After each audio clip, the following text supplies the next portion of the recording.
That's probably why, because they probably planted Amelia Perez, and like if we perform this live, people are gonna be like, what the is this? So it's the first year they're not doing that. I wonder why. There's clips of me in 2019 telling David I don't like him, so I could interview myself and be like, I didn't like him then, and I don't like him now. And that's the tea of it, really. Susie 2 would have ate a Joker 2. Susie 2 and Joker 2 she could have saved it.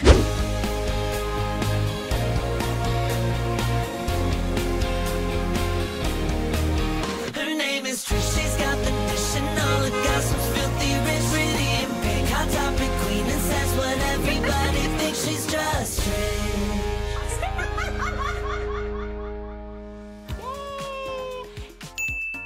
Hello, and welcome back to another episode of Just Trish, where the hot topics are so hot today. Oh my God. They're actually overflowing. We might have a 5-hour episode. There's just too many hot topics. There's no chit chat in between. We do not have time for it. Just an overload of a show. It's crazy. It's wild. It's wilder than my wonky eyelash hanging off my eye. Forgot to confirm hair today. Just a lot is happening. Tried the hot honey rub at Wingstop that Tana suggested. Not my fave. I actually prefer the one with sauce on it. It was a little dry. But we always have time for our sponsors. We have Home Chef, Caraway Home Cookware, Morgan & Morgan. Stay tuned for those ad reads in the next 20 minutes because they are a fire. We also have added 2 new shows to the Eras of Trish tour. We did a second show at Atlantic City and a new one at Foxwoods Casino in Connecticut.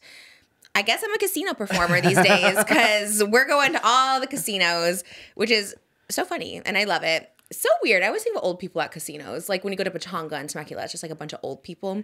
Isn't the lost city of Atlantis? Is it? Damn, you know.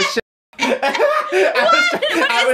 such a bad troll because I was gonna try to troll you, be like, "It's the lost city of Atlantis. How are you performing there?" But I couldn't even say. I don't even know what that is. I was like. I thought it was like the Bahamas. There's like an Atlantis, and I was like, "You never heard of like the Lost City of Atlantis?" No, is it a movie? It sounds familiar. It's a Disney movie, but I think it's based on like.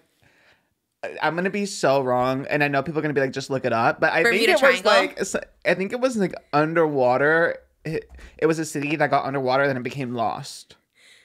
Like where? In the Caribbean? That's a good question. Because I feel like it's probably in the Bermuda Triangle is what I think too. Oh, it's a fictional island. That makes me feel better. Okay. Where? It's mentioned in Plato's work.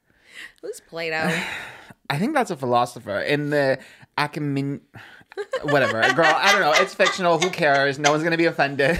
No Atlanteans are going to be offended. Oh my gosh. I was like, because I've heard of that. I've heard of Lost City of Atlantis. I don't know what it is. I've heard of it. Then I've heard of like Atlantis in the Bahamas, which is by the Bermuda Triangle, I believe. And then, yeah, Atlantic City does kind of throw me off. And then I confuse that. Is it like in Atlanta, Georgia? And it's not. Atlantic City is in New Jersey. Oh, close. Which, close. Right. I don't know, you guys, but we're adding a second one there. I guess that was the in-demand show they said was Atlantic City, and it's the last show of our tour, so we added a bonus one. So we're like, let's just keep this tour going. So very Taylor Swift of you, just keep adding the dates. I know. I remember doing the Trisha show, and I'm like, this show's really good. I wish we had more shows. So when they keep offering more shows, but I think this is it. Well, there's might be 3 more cities, but then that's it, and it's really it because I don't even know how I'm doing all this, you guys. I really don't. I was just saying, sometimes ambition's overrated. Sometimes I'm too ambitious. Excited to tour, but also overwhelming because I've never traveled that much. Yeah, it is a lot for sure. But like I was saying, I think once you get into it, you'll get really excited. Yeah. Especially once you see people's like reactions, you know, then you'll be like, wow, this is what I was made for. Like the Billie Eilish song, you know, like, yeah. The meet and greets I love. I always wondered if people just ever did a meet and greet tour. Whereas like you just go around to the cities and you're like, let's just meet. I'm ambitious in the sense of like, why did I need to do a full show when people are just on stage talking? Literally, it's so crazy thinking about all the people that are going on tour and it's just like hanging out for an hour, you know? And I'm like, and then here you come with us. So much. And the reason my voice is like scratched is we were doing all the like pre-recorded stuff and I was like, I have all these like cover songs I want to do and all these costume changes. I'm like, oh, I'm going to do like the Black Parade. And that's like literally the hardest song in the whole world to sing. Like as I was doing it, I was like, why did I think I could do this? It was so hard. I was like screaming. They're like, I'm scared you're going to like, I don't know. Anyways, I am excited. It's just a lot. It's a lot to plan, but I'm excited. It's going to be great. And yeah, the shows are sold out, which makes me excited. And I know they're going to be great and I love it, but there's a lot. And then also we have our Patreon, patreon.com/justtrish. We have new headshot this month. The headshots are going strong too. These are another one that I'm like, oh my gosh, I have to keep up. It's just a lot to keep up with these days. This is our headshot. Look at that. Not photoshopped at all. That is how I look. I love it. I love this photographer. She really does edit me to perfection. Skinny, jaw. You do look like Wendy Williams a little bit. Ooh, I will take that. This part, yeah. Yes, wait, what part? The hair or what? Something about the forehead, brow, yeah. Wow, I love Wendy. I really think I'll morph into her. Once I'm on that row body, not sponsored today, I think I'm going to morph into her. Get your headshots today. We also reacted to Joey Graceffa reacting to Gabby Hanna. Escape the Nightmare. Yes. We have Joey Graceffa coming up this week, and so much fun. It was a key. It really was. Yeah. And weirdly a little passive-aggressive on your end, which I loved. Because really? Why do I get like that? Was I really? I loved it. No, it was funny. I'm so not aware of it either. Like, because you kept going, we talk about you. Yeah, we're kind of shady, but like, I make fun of you, but it's like, oh, it's cute. And he like probably doesn't watch, so he like doesn't know, and he's probably like, what the f***? What did I do? He knew a lot of details. I think you. Really? You think? Okay, because you know it's a long. You said you've seen clips. I know. I get like weirdly like, I don't know. I think I like to tell on myself before. It's like when I did Call Her Daddy, where I'm like, there's probably a clip where I've talked. I just need to like tell on myself before. But it's great. And their Patreon's great. Yeah, it was fun. That's going to be good. Our Patreon's amazing. Everything is wonderful. Stay tuned for bonus Hot Topics Year of the Snake over there.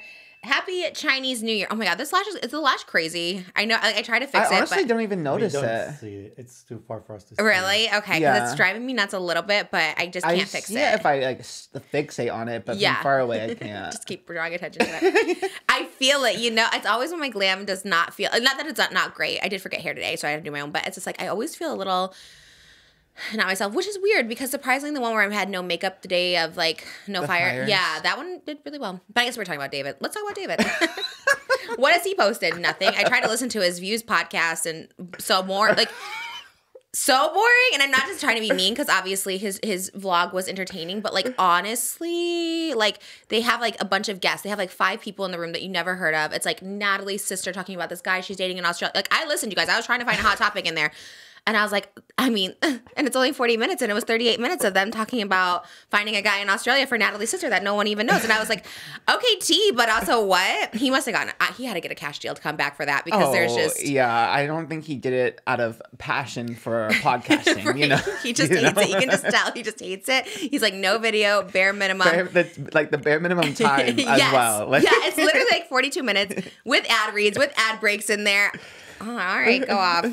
More power to him. Maybe he got his $20 million deal for that because snooze fest. There's like nothing. And I was like, God, I never hear anybody talk about it. So there was like 3 episodes that have been posted. I'm like, you know what? I was driving home from somewhere. Oh, my dancer auditions. And I was like, let me just listen to this. And I was like, nothing.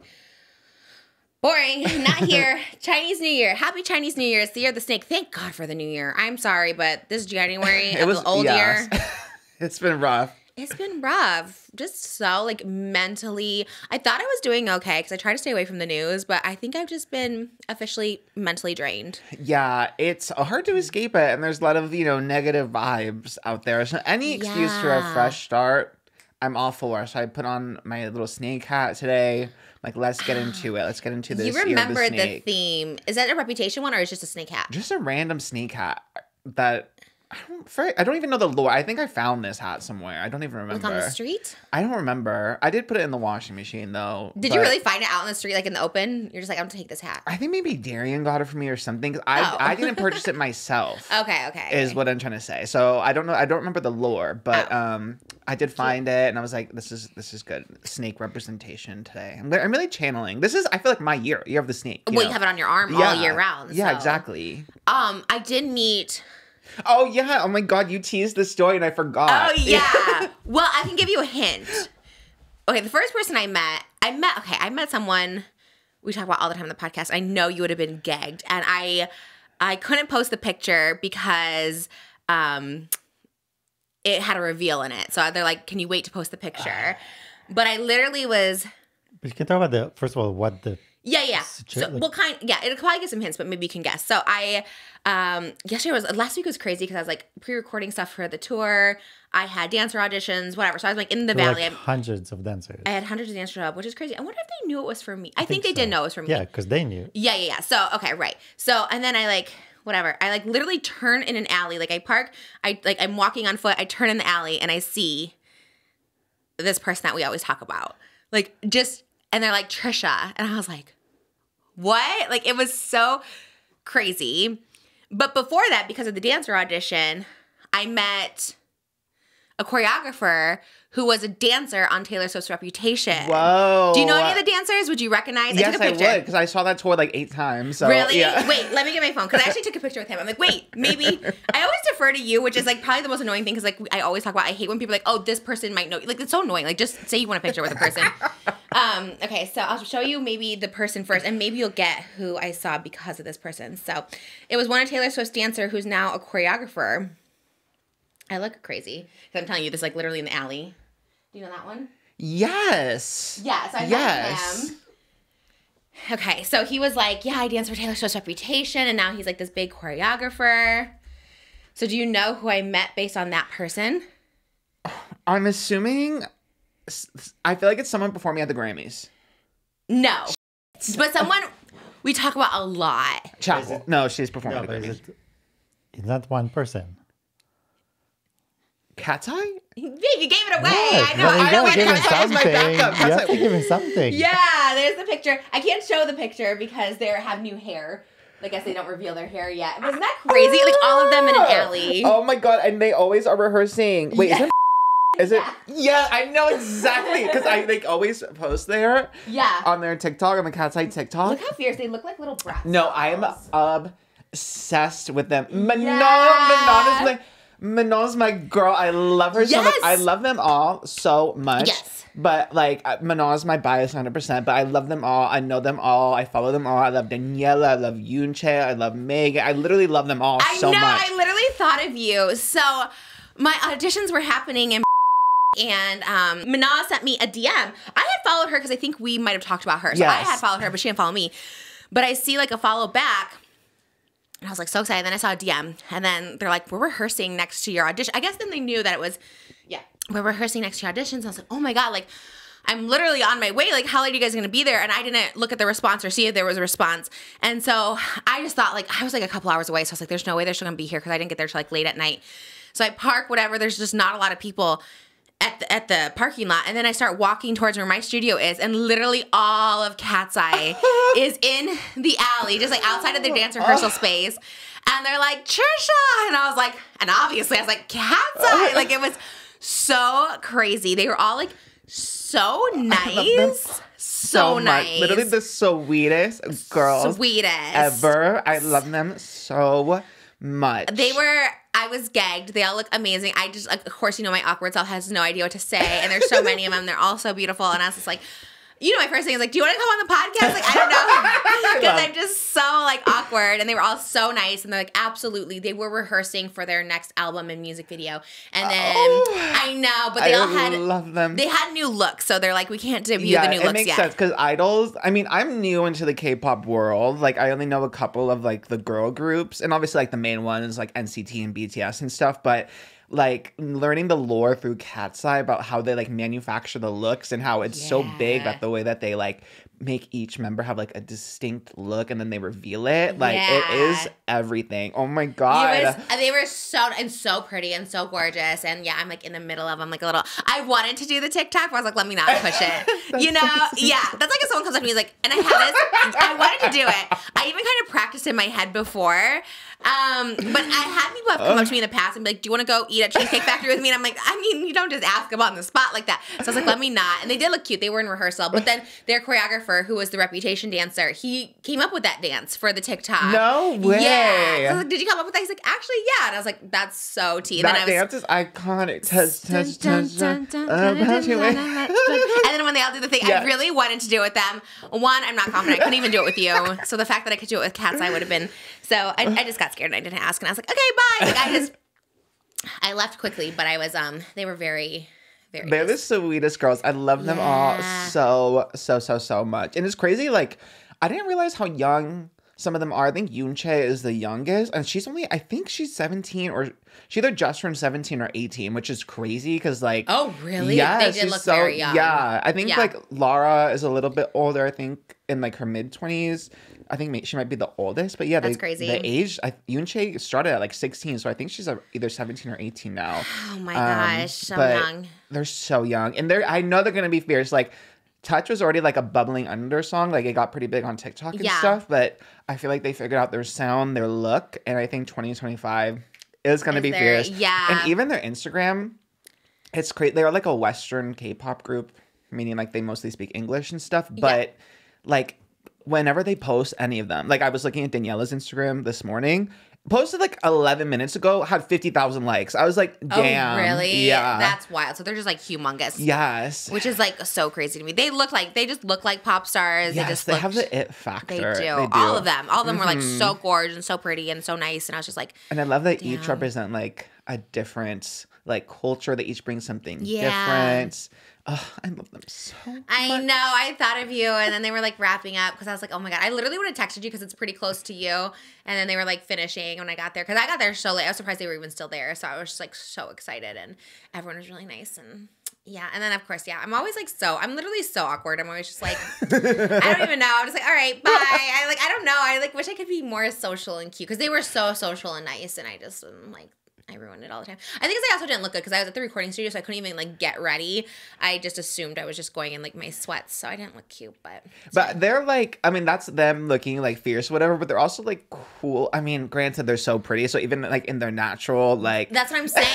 Like they were also in sweats, but like their little cute tummies are out, and mine were just like they do love like a little bralette or crop top, all of them and then like the low rise sweatpants. Yes, and it's the like flattest stomachs you've ever seen. They all are so snatched. It's actually sick. Every time I play Dress to Impress, I try to like look like them because they literally are like dolls. I love them so freaking much. I don't think I've ever been intimidated by beauty before. I like that. Like I see a lot of pretty girls and I'm like, damn, I wish I could look like that. But that was like another level. I literally have photos of Manon saved in my like camera roll because like her face card is so just beautiful, unfathomable that I'm like, I have to save because her paparazzi photos look like art. And I'm like, how?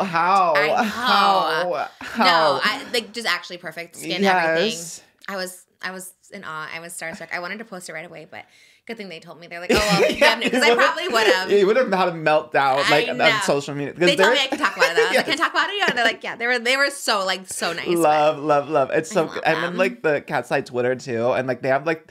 There's like a different platform called Weverse that like they mostly post on where a lot of like K-pop acts are on, and it's so funny like seeing all the leaks from like Weverse because they're just like so normal and cool and like oh my god. Well, that was the thing. They like you said, I think because they're like so big and they are like international. And it's like K-pop, you know. But they were just very like, just so normal. Yeah. like, but they're so beautiful that I like couldn't get past the normality. But they were like so nice, and I was just like, damn. And they were just like, oh, I don't know, just bubbly and sweet. And I just, you know. You should watch the Netflix show and like whenever you have like free time because it's quick. It's like a quick one. It's so cute. Like, I mean, it's like fierce and competitive, and it has like a little bit of drama to it. But I love seeing girls who are like passionate and work hard. And I think knowing like the group now, at first going through it, I didn't know like what the final group was gonna be, right? Because I just didn't know about KATSEYE until the show. So I feel like now that you know the girls, you can see their journeys and not get lost in like the drama of it, if it makes sense. I know Misha and Chappell just watched over Christmas. They watched Pop Star Academy. Oh, really? On Netflix. Yeah, they post about it. They did like an Instagram live, and they were talking about how they were just watching. Pop Star Academy. I need to get on it. I need to watch it. So now that Chappell ROAN is watching it, I'm like, done. Yeah. Performing at the Grammys. Crazy. Think she's going to win? Thank you to the sponsor of this podcast, Home Chef. We love Home Chef because it takes the guesswork out of dinner.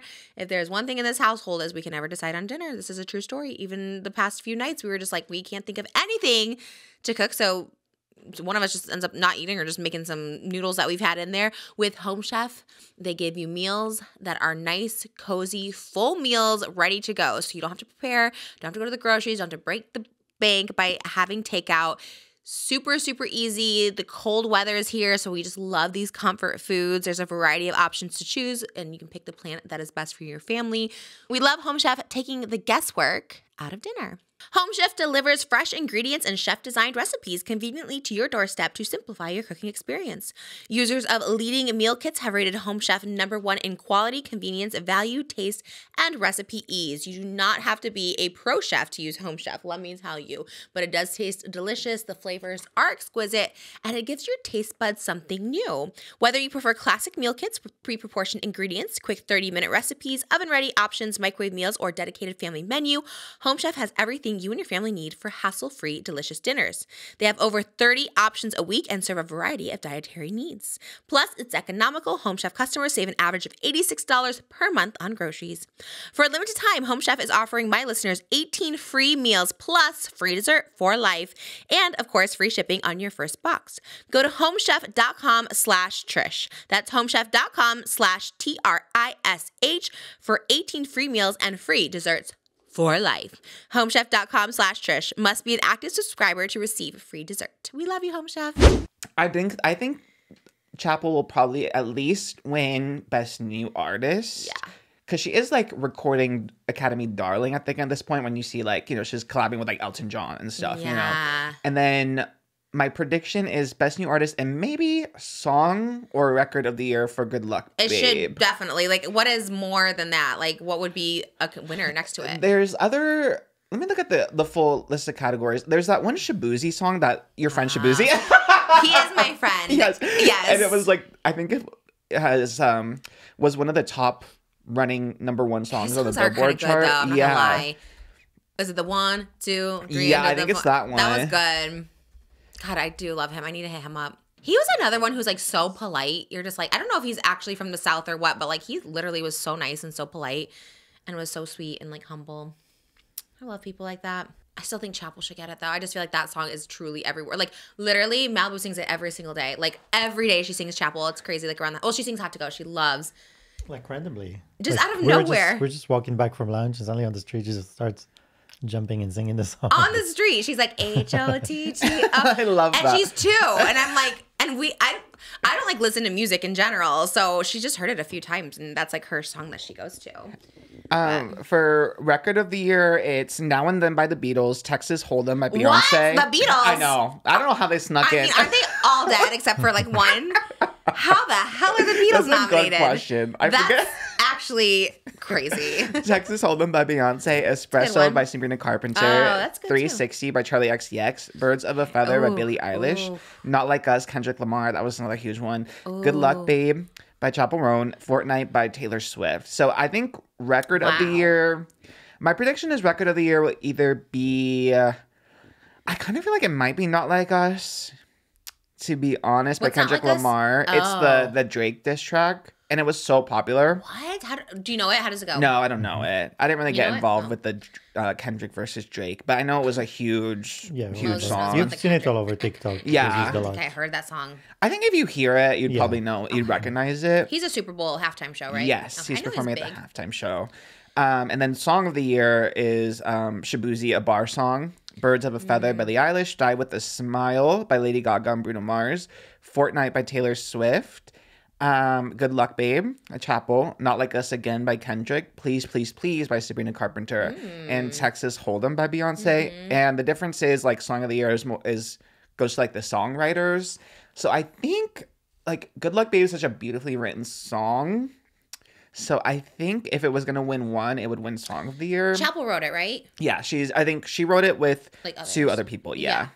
That's tough. Those are some good songs. Yeah, so I kind of think Record of the Year might be like Kendrick Lamar for Not Like Us, but then Song of the Year, Good Luck, Babe, and then Best New Artist was Chappell, because I think it would be in between her and Sabrina Carpenter, although I do love Doechii, and I would be gagged if Doechii won. Doechii's nominated? Yes, Best New Artist is Benson Boone, Sabrina Carpenter, Doechii, I'm going to pronounce this wrong, I'm so sorry, Krong Bin, Ray, Chappell Roan, Shabuzi, and Teddy Swims. Damn. I kind of think Chappell, just because she really did have an insane year. I know Sabrina did too, but I do think the fact that she's just been around longer will weigh her down in that category. And I think Album of the Year, I really do think it'll be Charlie XCX. Yeah, people did go crazy for Brat. for Brat. Yeah. And then I think Sabrina will come through with like a pop vocal album, which is like just the pop category. Because I don't see her walking away empty-handed. It's like Sabrina Carpenter. I only see it because it's like, I love Sabrina, but I do feel like she's like poppy, and I feel like sometimes the pop girls don't get the recognition. True, very like Ariana. Yes, yeah, very that. Yes. Britney Spears, yes. you know, like a Katy Perry. Even with Teenage Dream, which is like one of the biggest pop albums ever. Yeah. Didn't get anything. No Woman's World? No Woman's World. Damn. Sorry. Yeah. Kirsten, sorry, Katie.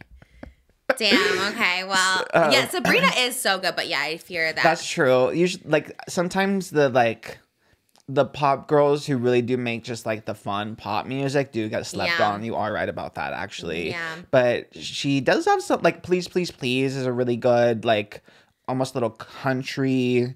So I think maybe she can at least get a pop vocal album. But even at the VMAs, she didn't win like I think she only won one VMA. Which is crazy because her videos are so good. Like her videos are amazing. And we're like all instantly viral. So I at least see pop vocal for Sabrina. But we will see if my predictions are right. I'm at least excited for this year because it's the girly year, you know? So I love it. I know. Yeah. And even like the boys, I mean, we love a Shabuzi. Love a Benson Boone, actually. He's nominated? Yeah, Best New Artist. Is he American Idol? Yes, he I don't remember how far he got, but he was on American Idol. I love that the people who like don't win American Idol are like more famous than the people who I know, do. it's he. Like Jennifer Hudson. It's like she came in like 4th or 5th or something, and it's like that's crazy. Who I would love was it Taylor Hicks that won her season or something crazy? Jennifer, was she the Fantasia season? Well, Fantasia would make sense. Whoever was like a runner-up in Taylor Hicks season is wild. Catherine McPhee was the runner-up for Taylor Hicks. No, I thought she would. What was she? Yeah. I remember it vividly. Because when you win, you're bound to all their contracts and they own you, so you don't really have a chance to, you know, break out as an independent artist. That is so true. Man, Catherine McPhee really is so good. You're right. You were on that season, weren't you? Yeah. As her #1 fan. That was so funny when you came out of there. I do love Catherine McPhee. I fear she may not love me, though. I always am like, I don't know. I think I was too critical of her relationship. I'm so sorry. I need to stop doing that. I just need to stop being just so judgy. I really am. I really think I'm like in this new era, but there are some times where I catch myself. I'm like, does it affect you? No, but I guess that's the whole point of a podcast is just giving your opinions on nothing that affects you at all. Yeah. I love having a fluid opinion, though. You know, like it could always change with new information, different perspectives. I think because I saw her in person and I wanted to immediately apologize. I was like, honestly, your love is beautiful. I'm so sorry. What? Your love is beautiful. I mean, they look very happy and sweet, and like he looked just older and just like a little older gentleman, and I was like, I'm so sorry. I just avoided eye contact, hoping she didn't notice me. I was so excited, too, because it was backstage at Death Becomes Her, and it was Megan Hilty, obviously, in that show. And so it was like a smash reunion. And I was the only other person backstage, and I just like wanted to soak in that moment, but I didn't feel worthy. I was like, that was the moment where I was like, I need to just chill. I need to chill. But she probably doesn't care or know. But I do love Catherine McPhee. I loved her in Smash. Where were we going with the runner-ups, the idols? Oh, yeah, Taylor Hicks, if you're out there, I'd love to interview you, though. I did love Taylor Hicks. I remember his winning song was Do I Make You Proud? Yes. I loved it. And I bought the single. I was like, Do I Make You Proud? Like, I was an American Idol fan for a minute. Me too. It's so weird that you bring that up, though, because for some reason, I had a dream about the girl who was runner-up in Fantasia season, Diana DeGarmo. Diana DeGarmo? I love that you remember. She married Ace. She married Ace. Oh my God. They were in Joseph and the Amazing Technicolor Dreamcoat together in the Pantages. I saw them. Oh my God. Yes. Yes, I forgot about that. That they were married and they were so good. I was like, oh my hell God, yeah. That is so funny. I loved her. I loved Diana DeGarmo. I thought she was so good. For some reason, I had a dream about her last night in that song. Which one was hers? Dreams. I guess we're just made of dreams. Oh. Nothing else matters as long as we believe. Was that her song? Yes. Like it was supposed to be her winning song? Yeah. You know when at the final two they each had the original song? Oh, yeah. And that was you remember hers. that one. Literally, I don't know why I had a dream about Dream by Diana DeGarmo. It's so random. I didn't dream about a dream. That's very cool. I like David Archuleta. Was he that season or was he a different season? He lost, right? He did lose. He was runner-up. I always remember because there's that one viral video of like the girls who were like, have you seen it? It's like these maybe like 10-year-old girls. There's like a group of them and they're like have their David Archuleta signs. And then they announced David Cook was the winner. It was David versus David. And then they announced David Cook, American Idol. And then all the little girls are screaming and like literally having breakdowns. I would too. Yeah. That's wild. No offense, David Cook. I don't know where you are, but I don't even remember like his song. Like usually I remember the songs they sang or their vibes. No idea. I know he had a guitar. Oh, they always do win. They with the yeah, guitar. like guys with the guitar is a big American Idol trope. David Archuleta. One time David Archuleta reposted me. We share a common friend, Jeremy. Yes. And I posted something about Jeremy, and then David Archuleta reposted that, and I was like, that's so cool. The gays love David Archuleta right now. He is where it's at. He really is. His songs are so good. He played Joseph too. Not too far long ago in Salt Lake City. Oh, he's in Salt Lake. I'm going on tour in Salt Lake. Maybe I could see him. I think he's in West Hollywood now. No. Oh, did he move? I think he is. Oh, I don't know. I just think of him as Utah through and through because he performed up in Utah. Okay, got it. All right. I think he moved. Ex-Mormon come to West Hollywood. I love David Archuleta. God, I really do love American Idol. And Clay Aiken was just doing a bunch of press lately. What was he doing? That is a good question. I saw that he did some interviews. Kelly Clarkson, I saw he was on, and he was just, must be have an album or something coming out. His son is like a teenager now. I was like, God, I remember when he had a baby. It's so wild how, God, I remember Clay Aiken too, like winning. Like, it's just, and that was like 20 years ago, which is like so crazy. Runner up. Oh, right. I did like Ruben. They were on Masked Singer together as the Turnips. They did it together? Yeah, it was That's so wild. cute. I knew too. That's the only one time I knew. I never know Masked Singer people, but I knew Clay Aiken's voice. He had the "If I Was Invisible." Oh yes, I did like that song. That album is so good. Oh, and that video, he was in Hollywood Walk of Fame. I wanted to be an extra in that so bad. I could just watch you in your room. I love Clay Aiken so much. Okay, who was it? What was it? Or did you look up somebody or? I looked up what he was promoting, what Clay Aiken was promoting. Oh. He was promoting a holiday song last month. Okay. Maybe that was it. Love that. What a mood. I love my last Google searches. City of Atlantis and Clay Aiken. So we're off to a raging start. I like that you can look it up, though. I'm like, I should have a computer to look up things. I would be looking stuff up all the time, though, and that would be so distracting, and I would never pay attention. I know. Sometimes it's like a balance. You gotta. Some things are just too unserious to Google, girl. That's like true. you know, like we get into some weird Territory. tangents. Yeah, it's like just gotta let it flow. My pet peeve, and not in here, obviously, but like in general, when people like now that everyone has a phone, it's like let me Google it, and I'm like, can we just like. Like if you're, I think it was in 96. No, I think it was, I'm Googling it. And I do that too, but it is so annoying. It's like, do we have to know the right answer? Like, I guess, but it just. Time and place, maybe, you know. yeah. There's some things that it's okay just to say, I don't know. Good question, you know. Yes. But Not let me Google it. When there's like an argument, if someone knows one thing and then the other, I'm like, I guess I do that though. That is quite annoying. And usually Moses is right, actually. I usually know the ages. You usually know everything else. Yeah, you are. You can clock your age pretty flawlessly, yeah. It's the only thing I can remember these days. I remember nothing else. Man, we could get to, is American Idol still on? No. Yeah. It's coming back, I think. No. Crazy. No Katy Perry. Carrie Underwood is the new. That's crazy. I know. It is All wild. right. Who are the other judges? I think the same. Luke Bryan, Lionel Richie. Ryan Seacrest hosting. So everyone's the same except for Katy Perry. Ryan Seacrest is still hosting. That's crazy because he's doing Wheel of Fortune and his radio show. Booked, yeah. I mean, he's another one that's just like, take a break somewhere. How are you doing so much? That's crazy. Although, can you even say that these days when you are also I on know. I need to take a break. No, I don't need to take. I love being booked in bed. I'm sad because I'm going to New York and I'm not going to see Moses and the kids. And I think I'm just like it's like weird. I get like weirdly homesick because I was just in London too. And I'm just like, I don't know. I've been really emotional lately. And I'm like, oh my God. I don't know. It's so weird to be away from family because you know, you go like your whole life, you wait to create a family. And then it's like, bye, I'm going to go leave and not be with you. It's so weird. And we're together every single day. So I think that's why it's like so hard. It'll be quick though. Yeah, I'm excited. I am looking forward. I am grateful, but also homesick. I wish I could just come with me, but it's so hard with like little kids. Maybe when they like get older and stuff. Yeah. But Elvis is in a routine, and Malibu has her classes here, and we're gonna get through.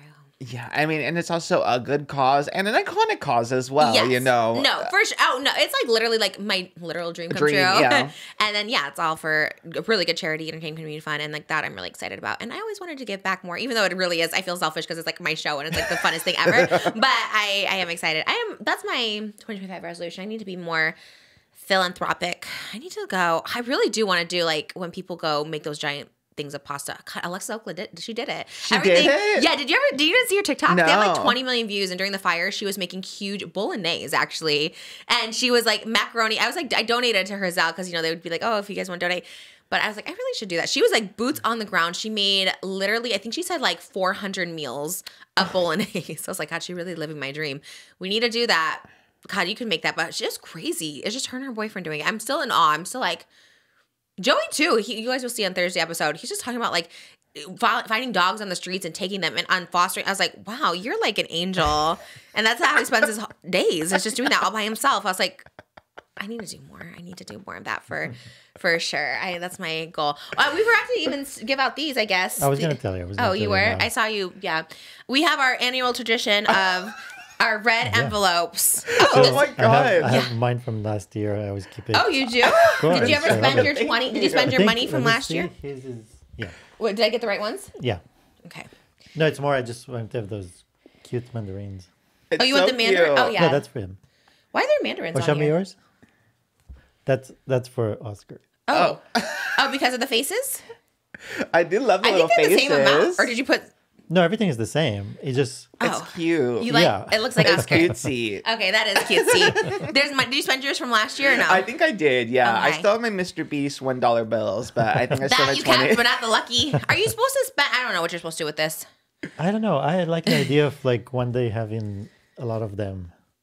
Okay. And doing stuff. We're gonna be 'Cause doing for the me, it's more podcast a like long time. It's like a shrine. You know, it's like a, What if we're doing this in 20 years and each year we have all these red envelopes? exactly. Has people have done a podcast for 20 years, huh? Who's the longest running podcast, do you think? That is Adam Carolla. that's a good question. My guess is Adam Carolla, who's been doing it. There's another person, but I don't want to say his name. He was even before Joe Rogan, Adam Carolla. And also, what's his name? Green. Tom Green. Tom But he doesn't have Green. one anymore. I'm saying like longest running. Right. No, I'm just trying to think who were the first. So he was one of the first. Who? Joe Rogan Experience launched in December 2009. The Skeptic's Guide to the Universe launched in May 2005. This Week in Tech launched in April 2025. April 2005. Sorry. Adam Carolla also launched in February 2009. So almost the same length as the Joe Rogan Experience. Wow. And Radiolab launched in 2002. And still going. Yeah, these the are hell still is going. Radiolab? Isn't that NPR? Like part of the. A radio show before transitioning into a podcast. Oh, okay. That is not really. Yeah. That's like Howard Stern or something. So like original podcasters are Joe Rogan and Adam Carolla? Or you said one was 2005 before that? Well, these are still going, but I think there were others that just didn't. But that's what I was saying. I'm wondering is like who's been doing this? Like that's almost 20 years. I mean, I guess what, 15 years? Oh, 16 years. That's a long time. Yeah. Well, they say This American Life started in 1995, but That's impossible. But The yeah, internet that's a wasn't even radio show. around. it's Yeah, like but it's a radio show that they say is a podcast Oh now. my You know? god, no, that doesn't count. That's so silly. It's like a TV show that's not like, no, we always were YouTubers. I feel like I had a podcast. What was my podcast? Mine was like 2000. When did I live in that scary house? 2012. I had a podcast, so I was like, You were- I was yeah. pretty close. I think it was the Dish with Trish. I wonder where those are. I uploaded it on SoundCloud. I wonder if they're like still there. Probably not. Podcast One took down all my Dish with Trish for some reason. It's like, why don't they just leave it up? Why did they take them all down? Yeah. So weird. They Stand were so on weird. it. When they fired me, they were like, we can't afford your show. And I was like, you pay for nothing. I edit it. I shoot it at my house. Like, that was the weirdest thing.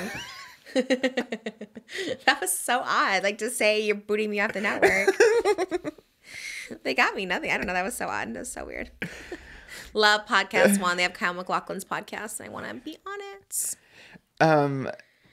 From Grammy nominations, I guess the other big nomination moment was the Oscar nominations. Yeah. And I finally was like, let me get into this Amelia Perez tea because Oh, is there tea? Well, just like the controversy mad. around it, yeah. 13 nominations. Because I am not a cinephile, you know, like Yeah. when Thank you to the sponsor of this podcast, Caraway Home Cookware. We are so proud to have Caraway Home Cookware as our sponsor. If you want the toxicity out of your life, start with Caraway Cookware. They take out the toxic chemicals in your cooking, and we love to see it. Caraway Cookware has inspired me to cook at home, healthier options, tastier options, and you know exactly what's going in your food. Also, cleanup is so easy with Caraway Cookware. They have non-stick ceramic cookware and bakeware, so it's easy to scrub off. No more soaking for hours. With Caraway Cookware, not only is cooking in non-toxic pans good for you, but cooking non-toxic for everyone you love. Because what good is cooking if you're not doing it for the ones you love, the family and friends surrounding you? Everyone loves a home-cooked meal. Let's keep it safe with the non-toxic Caraway home cookware pans. 95% of home goods are made with toxic chemicals like PTFE or Teflon. Over 70% of fry pans sold in America contain Teflon. 2.5 minutes is all it takes before a non-stick pan overheats and releases toxins. Caraway's cookware set is a favorite for a reason. It will save you $150 versus buying the items individually. Plus, if you visit carawayhome.com/Trish, you can take an additional 10% off your next purchase. This deal is exclusive for our listeners, so visit carawayhome.com/Trish or use code Trish at checkout. Caraway, non-toxic cookware made modern. We love you, Caraway Home Cookware. Thank you so much for sponsoring. We use you all the time. We love you, and thank you for keeping our listeners safe while they cook. Emelia Perez was getting all the recognition from the film festivals all the way back to Cannes, then the Golden Globes. I'm like, everyone else is saying it's good. Who am I when my favorite movie is Easy A? Who am I to judge? I just let the experts say what's good or not and trust them. Yeah. But everyone is so upset about Emelia Perez, and it got 13 Oscar nominations. Did we ever watch it? Did you no, watch? I never watched it. I need to watch it. But I did a deep dive and watched a lot of video essays about Emelia Perez, and specifically a lot of from the Mexican perspective, because I really wanted that tea in particular. Because last time we talked about it, I just didn't. I saw a tweet about it, but I didn't know what was incorrect about it, culturally. Yeah. And then getting into that tea, I'm like, y'all are making some points. Yes. I'm like, okay. The director, as we said, is French, said that he knew all he needed to know about, Mexican culture. That's wild. And then I didn't know how, the movie literally is about the Mexican experience. It's about these characters that live in Mexico City, but it was filmed in France. So these people, the people that live in Mexico are this doesn't even look like Mexico City. Yeah. A lot of cultural things were just incorrect. And then they said really the only thing that kind of makes sense is that they mentioned Mexican people, football is a big deal to Mexicans. Right. And that was pretty much really the only thing he got correct. And then obviously the big thing is the cartel and stuff too, and again, he just didn't have the cultural knowledge of what that means, and it basically just made Mexico look dark, scary. There was no it didn't give the full color to living in Mexico City, so the character behind it and stuff like that. Yeah. So I'm like, you know what, that is honestly tea. I know, I had seen that too, and rightfully so. I would be upset too, especially what are you doing? They should have at least a consultant on there or something like that. Although really, I mean, when it comes down to it, I feel when it is so much about Mexican culture and I feel you probably should have someone who's immersed in it. You know what I mean? I think with if it's a fake world like Oz or something, there's no Ozians that are going to direct it. But this is so real and so true. In Mexico, it's almost a character in a sense, and that it plays such an integral part of the story. It's not just this is a story that takes place in Mexico City. The culture and the city of Mexico City, the backdrop is so important to the story. It pushes the narrative forward, And you can love and appreciate it all you can, but I feel unless you're from there, you just don't have that sense of protecting it and loving it and showing it, and even the dark parts being there's still heart to it and the people of it. So I should probably see it myself as well, although I don't know if I have much insight to add to that, but I hear all the people and I'm with them. I'm that would be frustrating. Yeah, and then also just from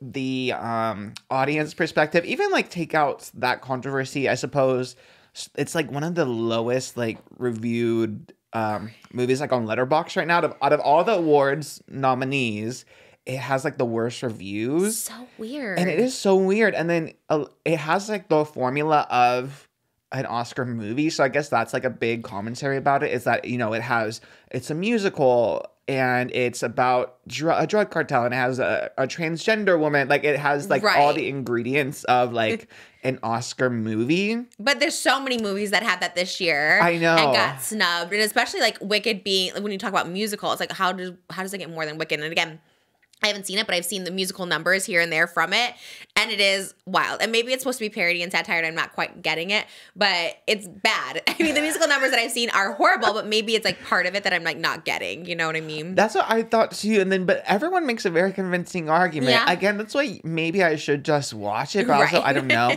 Also, this tea too is that it's playing in theaters in Mexico, and like the government had to get involved because so many people are like requesting a refund after seeing it in theaters in Mexico, because I think they go in excited about it because it's a movie about our culture, and then they're like, actually this isn't the tea. So yeah, that's the worst, is when you like disappoint. Yeah, well, maybe there's more to it. I don't know. Yeah, I didn't know that. I guess I don't really know the plot of the movie. Honestly, so. I didn't know much either. I was just like, it had so much like good buzz around it, like the award shows, and it's getting all these nominations, and my initial thought was like, people are being mean to Selena Gomez, because I think that was the first big controversy around it. It's like, oh, she doesn't speak Spanish well, but I'm like, well, her character is like not Mexican born. It's someone who lived in the States, and then Spanish is their second language. Like she moved to Mexico, Spanish is their second language. Like part of the character. Yeah, but then the tea with that is the casting director made a big thing. It was like, we tried really hard to cast actual Mexican people for the roles because authenticity was so important,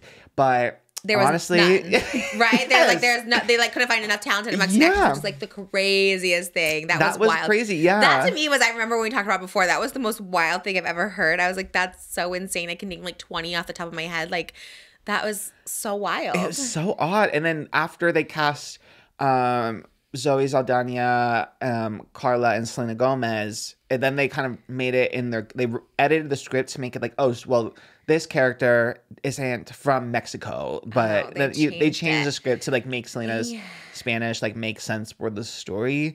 But then a lot of people were like, you know, especially like each Spanish speaking country has like a little bit of a nuance to the way that they speak, you know? Right. Like my dad is from Peru. He makes fun of my mom's Spanish playfully, but because she speaks like, because she's from Cuba. So yeah, a lot of people like from the Mexican reviewers like, I can't even like really understand what Selena is saying or singing. I'm like, damn. No, that is, I hear that all the time too, between like Spanish speakers, like people who like speak to each other. They'll be like, even from like Puerto Rico to Mexico, it's like very much like very different. Yes. Yeah. So it really is puzzling that like the critics are like making this movie such a huge deal, but everyone else is like, boo, tomato, tomato. I've never seen it. Is it the director? Is it like, is he someone that is like in the world, in the mix? That's a good point. I wonder what his other movies are. Like maybe because he's like acclaimed, and so they're like, yeah, let's rally behind this. And did you see when they were announced? There's like a video of him reacting to the nominations, and like they announced like Cynthia Erivo for Wicked for Best Actress, and he like shook his head. Why was that the right timing, or did someone edit that? Like, there's no way. I don't know. Like, why did he do that? That was so weird. He already has a lot going against him for this award season, and then that came out. I was like, hopefully that's like not the same time frame. It's it could be just like coincidence, but I don't know. Again, there's, like you said, there's so much working against them that like, damn. And then to post it too, it's who like, posted it? Some shady person for sure. Maybe somebody was offering for him food, and he was like, that could be, or someone was telling him something. Yeah, he's like, don't talk to me right now, because that'd be wild. Did he get nominated for Best Director? Probably. I guess if it had 13 nominations, they probably got every nomination there is. I guess I need to watch it. I know. I am curious about it because it has so much conversation around it that I'm like, how bad could it possibly be? I trust the people that are like giving the feedback. It sounds pretty fair. Like, you know, it sounds like they kind of know. And I don't know. It'll be interesting to see, like, now that there's so much controversy around it, how will it fare in the Oscars? Because same with like The Brutalist. That's another one that has some controversy now. Wait, why? What's that controversy? So The Brutalist has 10 nominations, and I think was a big frontrunner, but they randomly, an editor that worked on the movie did this interview for like a random magazine and talked about how they used AI in the movie. And I think the biggest thing was for Adrian Brody. I believe he's Hungarian, and they used AI to perfect like his Hungarian accent. Oh, he speaks in the movie Hungarian? I guess, or something. His accent. Yeah. Oh, really? So, which is crazy because he's like so good at accents, I feel. Yeah, before and AI. the editor was explaining it was like subtle or whatever, like the way he pronounces a certain letter. But to admit that after the strike that happened last year or 2 years ago now, whenever that was all about AI, you know? Yikes. So how are they just so against it even for like little adjustments? I think so, because like they literally lost so much work and delayed so much. Like the strike cost so much money because they had to like pause production and pick back up, you know? That it kind of sets a bad example, I think, if all of a sudden they award in a movie that use AI. Because the nominations were already done before this interview happened. Like they already voted on. Who said it? Who talked about it? This editor, random editor, fired, never honestly, working again. I'd be like, what the hell? And there was also a whole scene, like in the movie, he's an architect, and they have like this montage of like his architectural work, and it was all AI generated. Really? Yeah, and they did a whole montage of it. I never want to watch. He's Hungarian. I wonder if it takes place in Hungary. I speak Hungarian. Me kidda shakil num to dum. Like no AI there. No, I also speak Hungarian, and so does David Dobrik. Actually, we're all Hungarian together. Well, supposedly I am. I don't know. I've been told I'm Hungarian. I've also been told I'm Greek. I don't know, but yeah, he is Hungarian. He's Hungarian and Jewish. It's a good mix. That is interesting because I feel like AI can't be like too bad, but I guess I think generative AI is like the big controversy because AI it's like when something is created fully.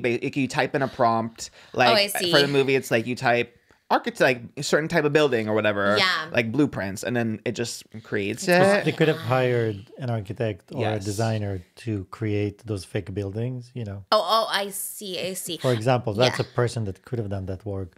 But for the accent, that sounds more like, you know, they use autotune. That sounds more of a filter that affects sound. And so that sounds a bit Maybe they should have used AI for Emilia Perez Spanish. Well, they used AI for Carla, who plays Emilia, for her singing. But so that's why now Emilia Perez is also getting into it, because people looked up the company that did AI on The Brutalist and then saw that they also worked on Emilia Perez, and then it came out for her singing to hit certain notes. So almost like autotune. Yeah, you're right. Especially as like a trans woman too, like to hit certain notes. I'm sure that is probably why, you know. So they should have just done tuned her, you know. Yeah, it's weird, the whole like AI controversy. I kind of wish they've been mum on it pretty much from like on the Brutalist side. I think the director said, well, it was really low budget, so in order to hit this low budget, like we had to use some AI. But I feel like if they explained it a little bit, you know, especially like you said with the accent. People do get mad. I remember at my Christmas show, there was like an AI fireplace, which I didn't know. We had someone like randomly put a fireplace behind us during the town show, and I was like, can't believe you'd use AI. And I was like, it's like the one thing we had AI. At first, I didn't even know we used it. But people were like mad. Like some people, not everybody, but there was quite a few people like, why the AI fireplace? And I was like, oh, damn, I didn't know. We can buy it. What do we have? iStock photo where we buy the backdrops, which we have done for my ASMR videos. So I'm like, just a background slide. Yeah. I guess people are mad, but I guess that's why the Oscar will go to Timothée Chalamet, because he is anti-AI. Did you see the sketch? Yes. The no AI. Timmy, God, he's really charmed me. I loved his SNL. The double performance too of like pretty performing good the Bob Dylan songs. And he would kind of ate. I haven't even seen that movie, but I'd give him the Oscar. I think of all the guys, he's probably the best. Honestly, the only movie I think I've seen is Wicked. I do want to see Nora.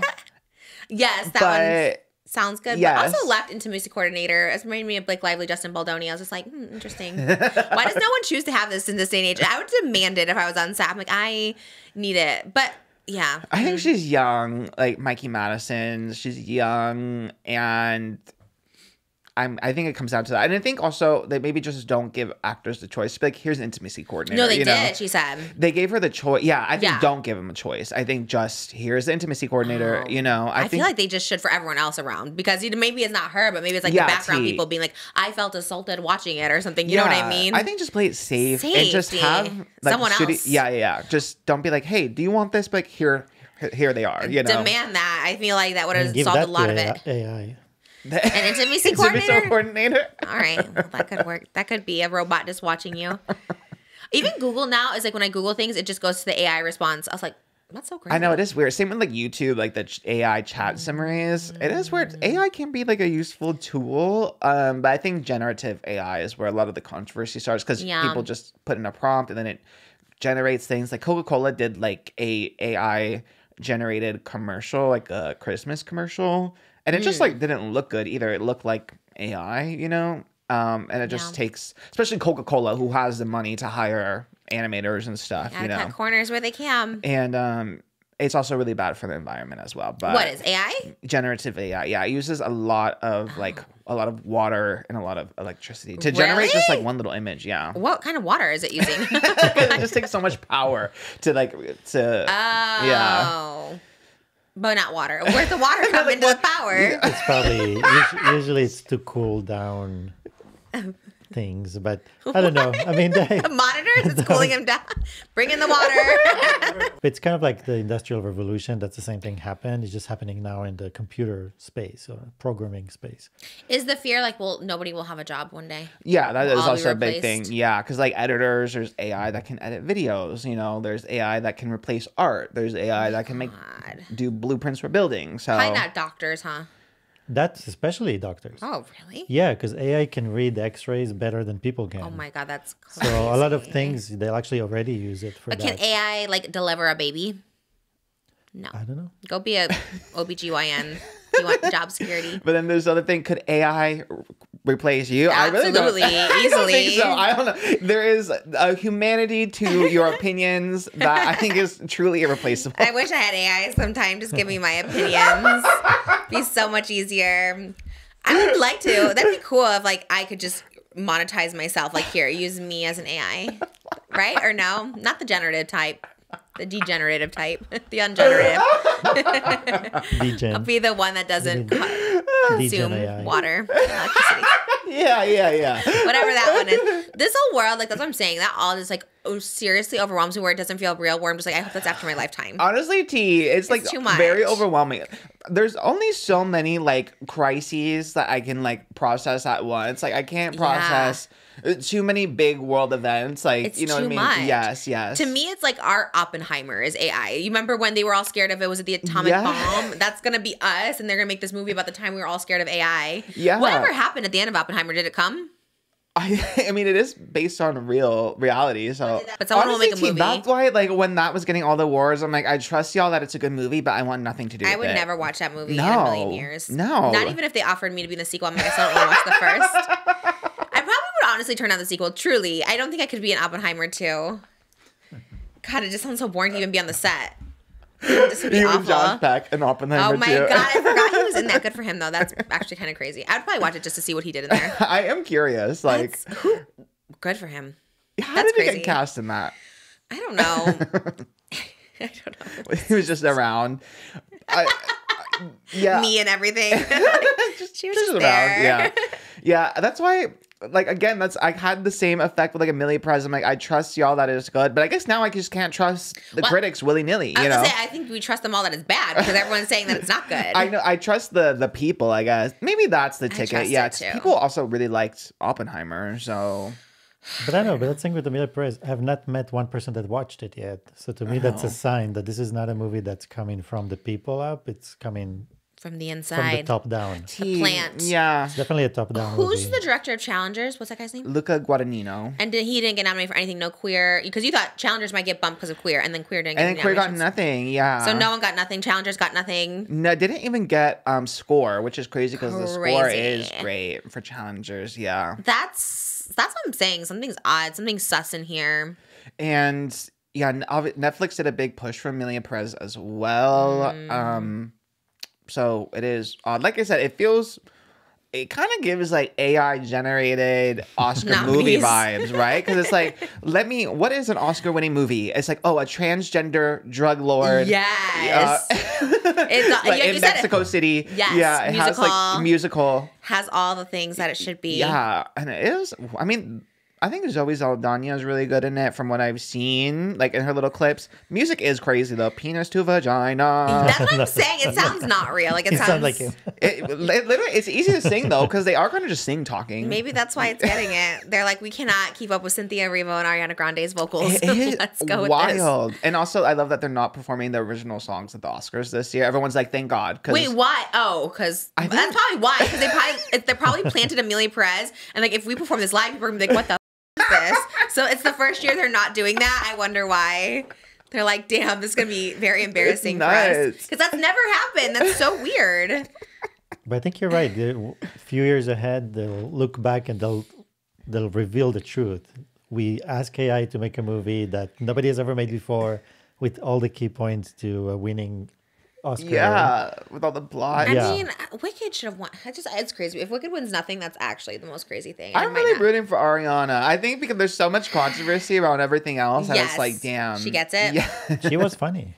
She was great. I really think Cynthia too for like lead, because I'm sorry, I haven't watched The Substance, but it's just like Margaret Qualley didn't get nominated for it, which is like, that was a snub to me. I haven't seen The Substance, but I love that girl. And she looks great in all the clips. Like, it looks like the Dennis Quaid one, and then she's like staring at the camera. I love all reviews of the Oscars. I haven't seen anything except for Wicked, but I've seen a lot of clips. Well, I have, and that's enough for me to judge a movie. And you know, The Substance looks great, but Margaret Qualley seems like the best part in there. And I love Demi Moore, but she already won the Golden Globe, so I think they need to give it to Cynthia for her EGOT. She was just so good. I just don't understand like how she hasn't won. Like, she's at least so she has good. Another shot. I think that also works against Wicked, is that literally For Good comes out in a year. So a lot of people, I think that's a big thing. Well, we'll give it to them next year, you know? So that does work against it. But I am rooting for the one movie I saw, which is Wicked. And John M. Chu did not get nominated for Best Director, which is also wild, because like Cynthia said, it's like that's kind of the whole drive behind the movie as the director. Like, thank you to the sponsor of today's podcast, Morgan & Morgan. Recently, LA had a bunch of fires where people we knew had to evacuate. The air quality is still suffering from the smoke and the ashes, and it's just been a really devastating time for Los Angeles. It's been estimated that the damages so far total more than $250 billion. The loss of life is immeasurable, and the state and city are still in shock, which is very true. I feel like you may have seen like influencers stop posting about it, but it's still very prevalent. Fires have always been a concern here in Los Angeles, but obviously with the recent ones, it's been devastating. There are claims that insurance companies canceled thousands of homeowners' fire policies in the months leading up to the fires. A lot of people questioning, were those cancellations legal? Could this catastrophe have been avoided? Was the city prepared? How will people recover all that their families have lost? Will insurance be able to cover the billions in damage? If the wildfires were caused by negligence, someone must be held responsible. Morgan & Morgan, America's largest injury law firm, has helped millions of families in their times of need, just like now.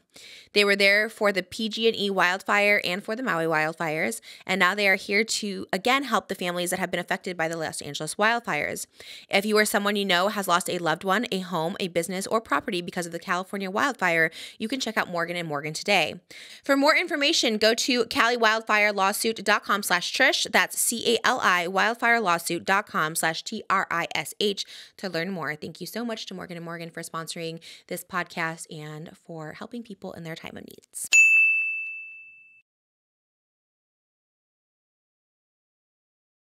Yeah, and he had a vision, and he It ate was with so it. good. Yeah, I don't understand that at all. That was weird. Was Michelle Yeoh nominated?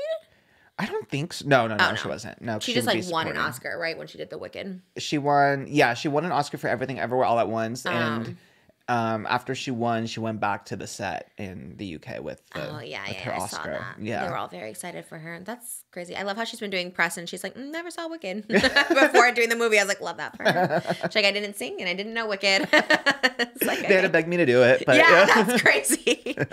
But period, she was a queen. And then also the Razzie nominations Ooh, came out. I like, didn't at the see same these. Yeah, These are the ones I care about. what do you think led the Razzies? Oh, I don't even know. Is it one I would know? Yeah, like it's one that we talked about being a flop. Oh, wait, shoot. One that Dune you wanted 2. to see. No, Dune is Oscar nominated. Oh, it is? Yes. Really? Yes. Who's seeing those movies? That's crazy. A lot of people, actually, but yeah. Okay, wait, I wanted to see it, but I didn't. Yes. Oh, Joker. Yes. Joker's leading with 7 nominations. Quentin Tarantino said it was great. Joker's leading with 7 nominations, and then tied with 6 crazy. nominations is Borderlands, Madam Web, Megalopolis, and Reagan, which I didn't even know was a movie about Ronald Reagan. With Dennis Quaid. Oh, is he in it? I know Yeah. David Henry. Okay, wait, you saw this movie? My dad's a huge Ronald Reagan fan for some reason. There's a Reagan library right here in CME. Yes. Did you used to go on field My trips? brother used to work there. What did he do there? Good question. I couldn't even tell you. I'm not gonna lie, it's kind of fun to go there. Like they have the Air Force One, and you can take pictures in there. Is he the one that had the monkey? Did he have a chimpanzee? I think it was Michael Jackson. I don't know if a president had a chimpanzee. That'd be crazy, but maybe. He had the movie Bedtime for Bonzo, and he did a movie with a monkey. Oh, as an actor, he was a Hollywood actor. Yeah. I thought the chimp was in the White House, so I got that crossed in my brain. That'd been wild. Maybe he did bring him. That's up for a Razzie. That was pretty good, though. They had a lot of actors, like famous actors in there as different presidents. That's kind of crazy. Yeah, it's 6 nominations. Damn. Madam Web, I mean, I kind of figured. Although Madam Web feels like a fever dream for from 5 years ago. You loved it, I thought. I wanted to love it. Love Sydney Sweeney. Love Dakota Johnson. You saw it in theaters. I did. I was sad for Madam Web for sure. But it wasn't good. It wasn't even fun and I have a very boy movie. I have a boy brain when it comes to movies. I love pretty girls, cute outfits, big action sequences, colors. Big. That's the way you said that was so funny. Big. Yes, for sure. So it had all the ingredients of me liking Madam Web because I have very lowbrow taste. But even for me, it was a snooze fest. Who wins for you as the worst? I say Dune 2. The Oscar. It's nominated for Best Picture, by the way. Crazy. If that wins, that's insane. I haven't even seen it, but I saw half of the first original one and back in the 80s. It's very different. It's very different. That was horrible. And people love that. It's so different. That was so bad. I was I literally stopped watching it 20 minutes I love that you're judging Dune based on that. It just looks furious.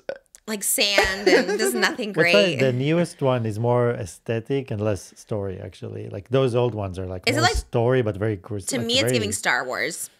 Yeah, it's definitely trying to be a different parallel universe, It's awesome. So it's just nominated for Best Picture. Anybody else nominated for it? No, it got, I think, more of the craft, costumes and stuff. Okay. Yeah.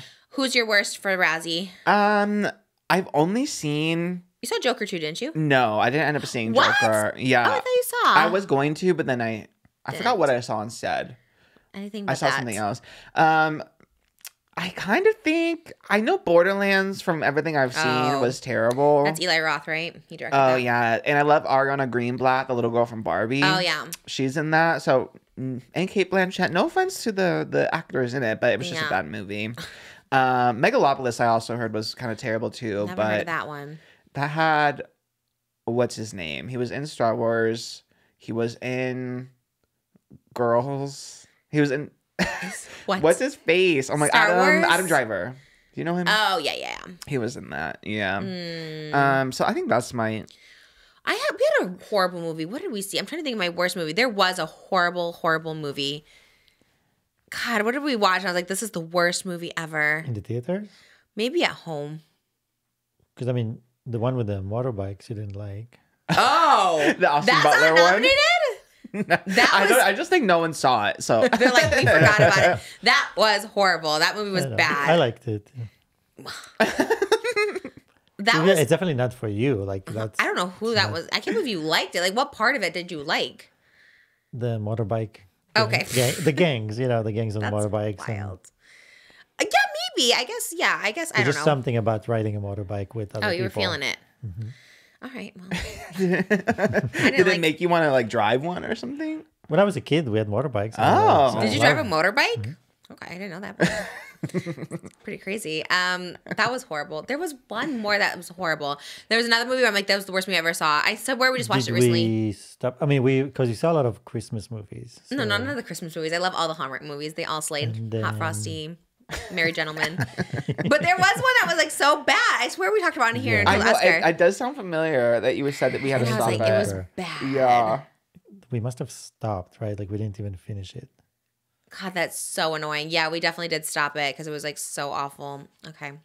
Can't remember, but it'll come to me. I'm sure someone will leave in the comments because I know we talked about it. And I remember you said you had to stop it and you couldn't finish it. But I'm forgetting what it was. I know. Was it on Netflix? It must have been on Netflix or one of those. But the biker one was my least favorite. That gives me the Razzie award. I really can pretty much. Actually, what did I saw? The hot guy that's in it, Venom 3. That one was pretty bad. I fell asleep. Who's in that one? Who's the hot guy? Oh my God, why am I forgetting his name? Venom 3. Sounds like a Vin Diesel movie. Tom Hardy. Tom Hardy. He was in the Bike Rider movie. Was he really with Austin Butler? I think. Can you look it up? Yeah, we are Google right. Divas today. Because I never heard that name, and everyone's like, "Oh, Tom Hardy's so good in it," and I was like, "Who the hell's Tom Hardy?" Yeah, I think you're right. He is. Oh, you're right. He is in the Bike Riders. Yeah. Because that was the one that I. No offense, Tom Hardy, don't come to me. He seemed tough. I don't want to scare him, or I don't want to be scared of him. But he was the one I liked the least. And then I googled it. Everyone's like, "Oh, that's the best actor. That's Tom Hardy." And I was like, I did not like him at all in that movie. I don't mind him as an actor. I think he's hot. He has old MySpace photos that are him, like, again, very Dylan Efron coded, just like up, and I'm like, that's fierce. Oh, is he I queer? think he's straight, but took photos, so I'm all for that. Okay. Back in his MySpace day, with like digital camera. Oh, so that was like 20 years ago. It was a long time ago, yeah. But the photos keep making the rounds because they are great pieces of media. I haven't seen that. I'm sure Jimmy will insert it. Insert clip. But the movie was just so boring. I literally fell asleep. He had a bad track record last year for movies. That's true. The Bike Riders, 1984, never. Oh, it's a podcast. Okay.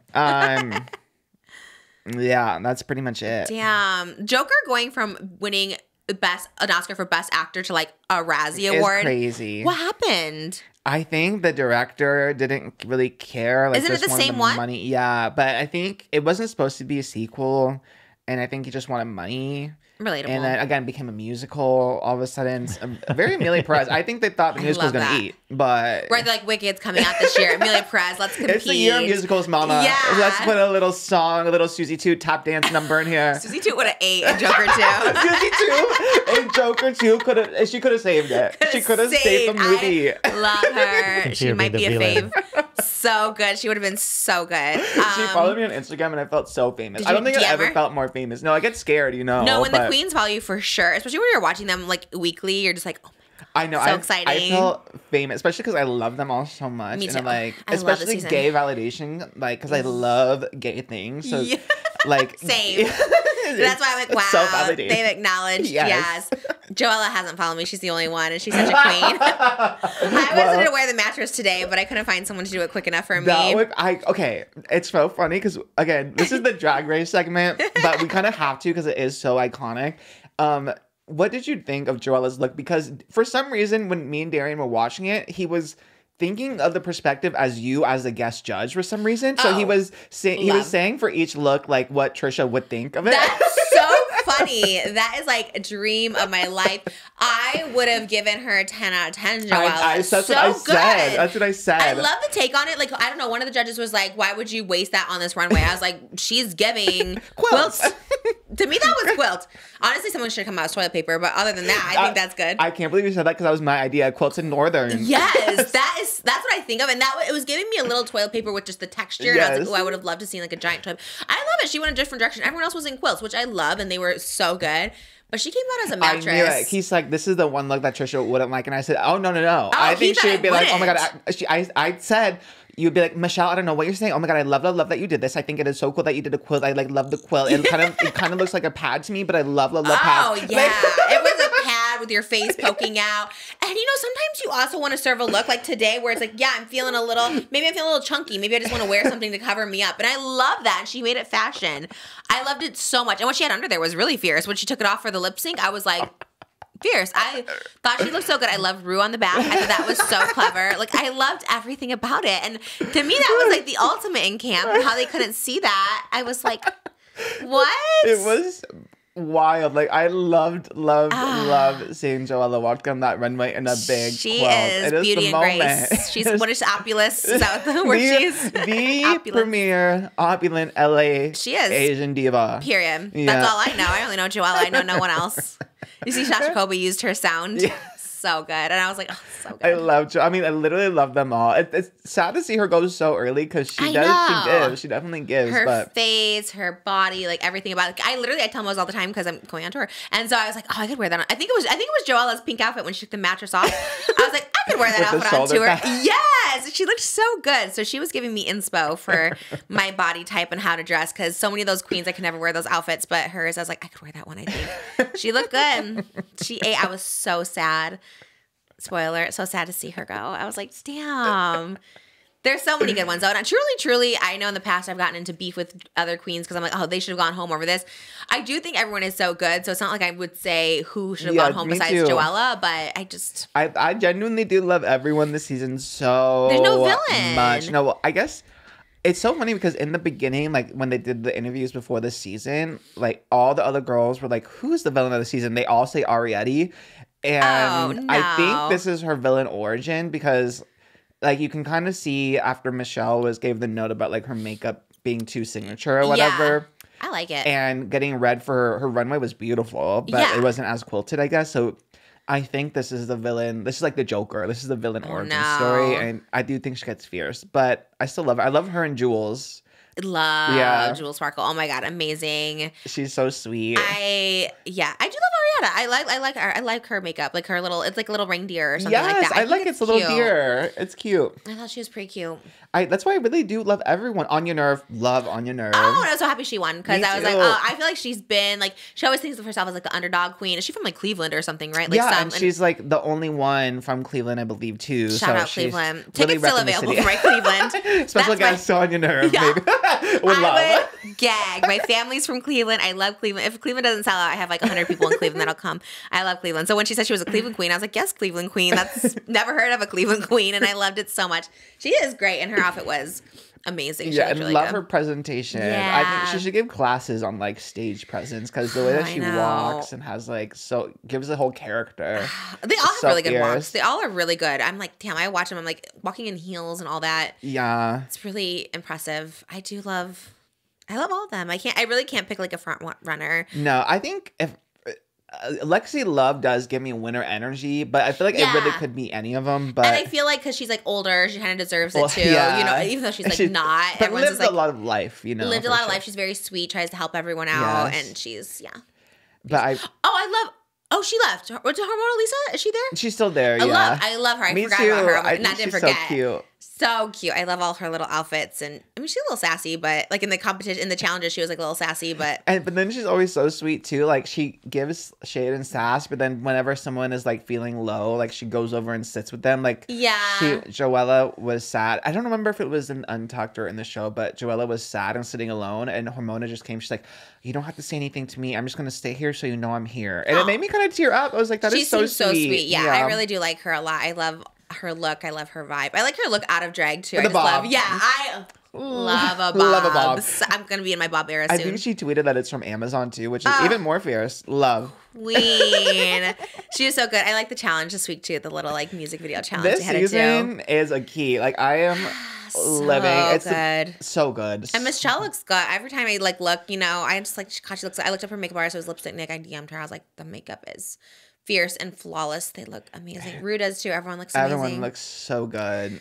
I want to do a music video like parroting like RuPaul. Like I want to be one of the runway. I want to be on the runway with like all the other queens, and then I have like the judges. And I thought of you being one of the judges. I would love me like, as Ross Matthews. Yes, you be Ross. I would love Lux too, because she does a great RuPaul. Yes. And then Gigi, because Gigi's actually guest judged on RuPaul. Oh, that's so I good. thought that'd be like so cute. And I was like, in my head, it's a vision. It seems like a lot of work, but it seems like fun. And then I have like the queens, and then I want to be like on the runway too, competing, like lip syncing for my life. Definitely cannot do any death drops, but I'll hire the queens that can do it. I think I talked about it last episode. If there's any queens out there that want to be, I think I want to do it. It just seems like a lot of work, but I'm just tired these days, you guys. I'm tired, but I need to do music videos for my new tour. The gay EP. Yeah. A part of the gay EP. Maybe I'll just call Gay with the Rainbow Birkin. I like that. And then we'll do that. But then I'm like, will they sue me? I don't know. I mean, if Taylor's not suing you at this point, yeah. I feel like Taylor loves it. She's going to come out as a surprise guest in one of the... Where's she from? What's her hometown? Tennessee?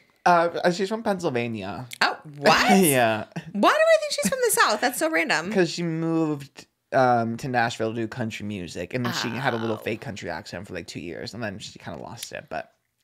Maybe she lived in Nashville, Pennsylvania. Okay, all the queens are from there. Gabby Hanna, Taylor Swift. Yeah. Love that. Jenix Ben. Is she from Pennsylvania? I think she is.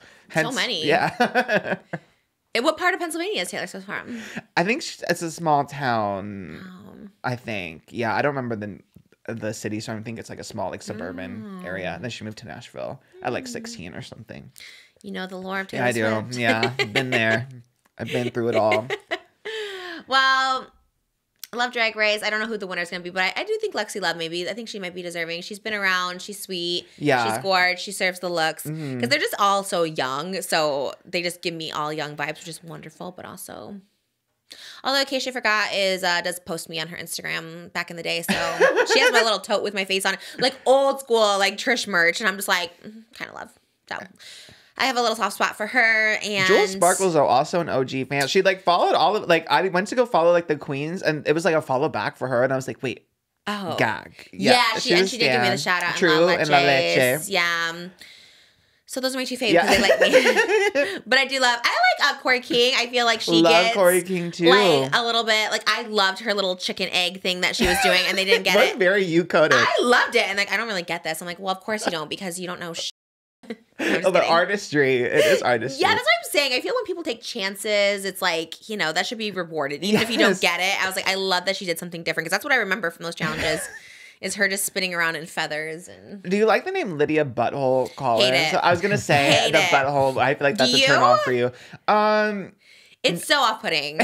It's so off-putting. I'm like, I liked it when it's just like Lydia B. You know what I mean? Yeah. The butthole is wild. It's not your tea for sure, but it is like Rue loves it. Like I'm the same though. I get really like nauseated about that kind of stuff. Like I can't stand even like the term now for like, the queens use when they don't like something. They go, "Oh, that's booger," but I can't even like say it makes me a little nauseous. The booger, I hate it. Yeah, me too. I get stomach stuff and nasal stuff. It grosses me out. Just my own phobias. Nasal's funny. The boogers are crazy.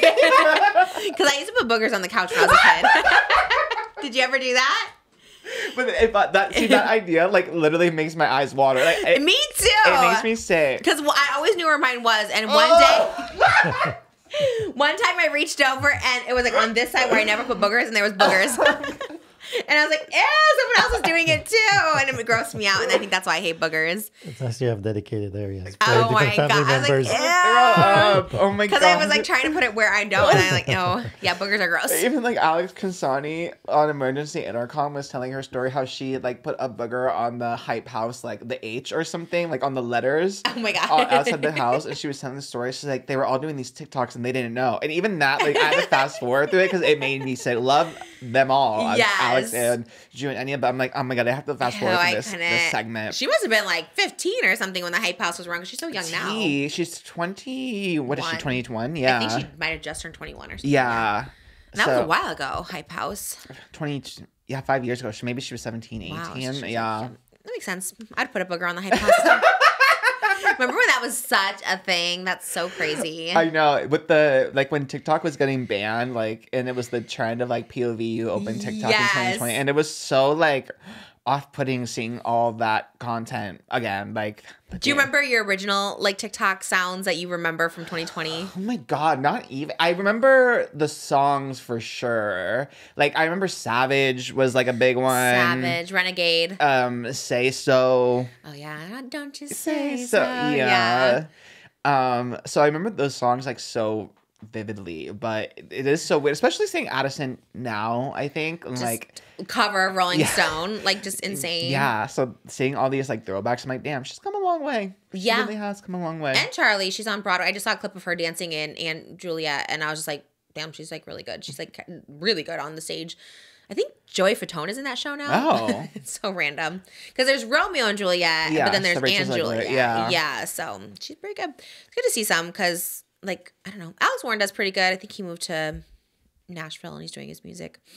But anyone else, I don't know. Who's, like, the main guy? Remember Thomas? Like, where's Thomas? No clue. And he, like, started that. Maybe he let me a lot of money. Or Huddy. Where's Huddy? Oh, I think he's still making music and stuff, right? Yeah, I don't know how successful, but I think he's still around. They should do, like, Hype House 20 years later. 5 years sure later? 5 years later, yeah. I'm sure they will. Where are they now? Honestly, yeah. They kind of should. And then I always love in reunions, though, when you can tell who's, like, too big for the reunion. Like, so Addison, maybe Charlie would for, like, because I feel like she's at least a little charitable, but I feel like Addison not. That's true. I would not show up just so I could feel like the famous one. You know what I mean? Like Dance Moms, I'm always surprised JoJo shows up for those reunions. I'd be like, no, I'm not doing it. That reminds me. Did you see JoJo go public with her new girlfriend? No. Congrats. JoJo be cracking me up because she goes to relationship, has the breakup, and be like, I learned a lot. Never going public again. 2 weeks later. Me, always. I'm taking her out for her birthday, $30,000. Yes.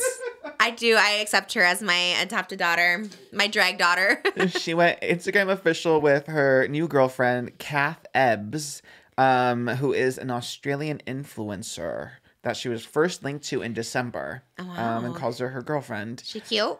Yeah, she's cute. She kind of looks like JoJo? Yes. Love that. I love when they date someone that looks like them. That's so funny. And Yeah, she went Instagram official, captioned it, "Photos from my girlfriend's camera roll."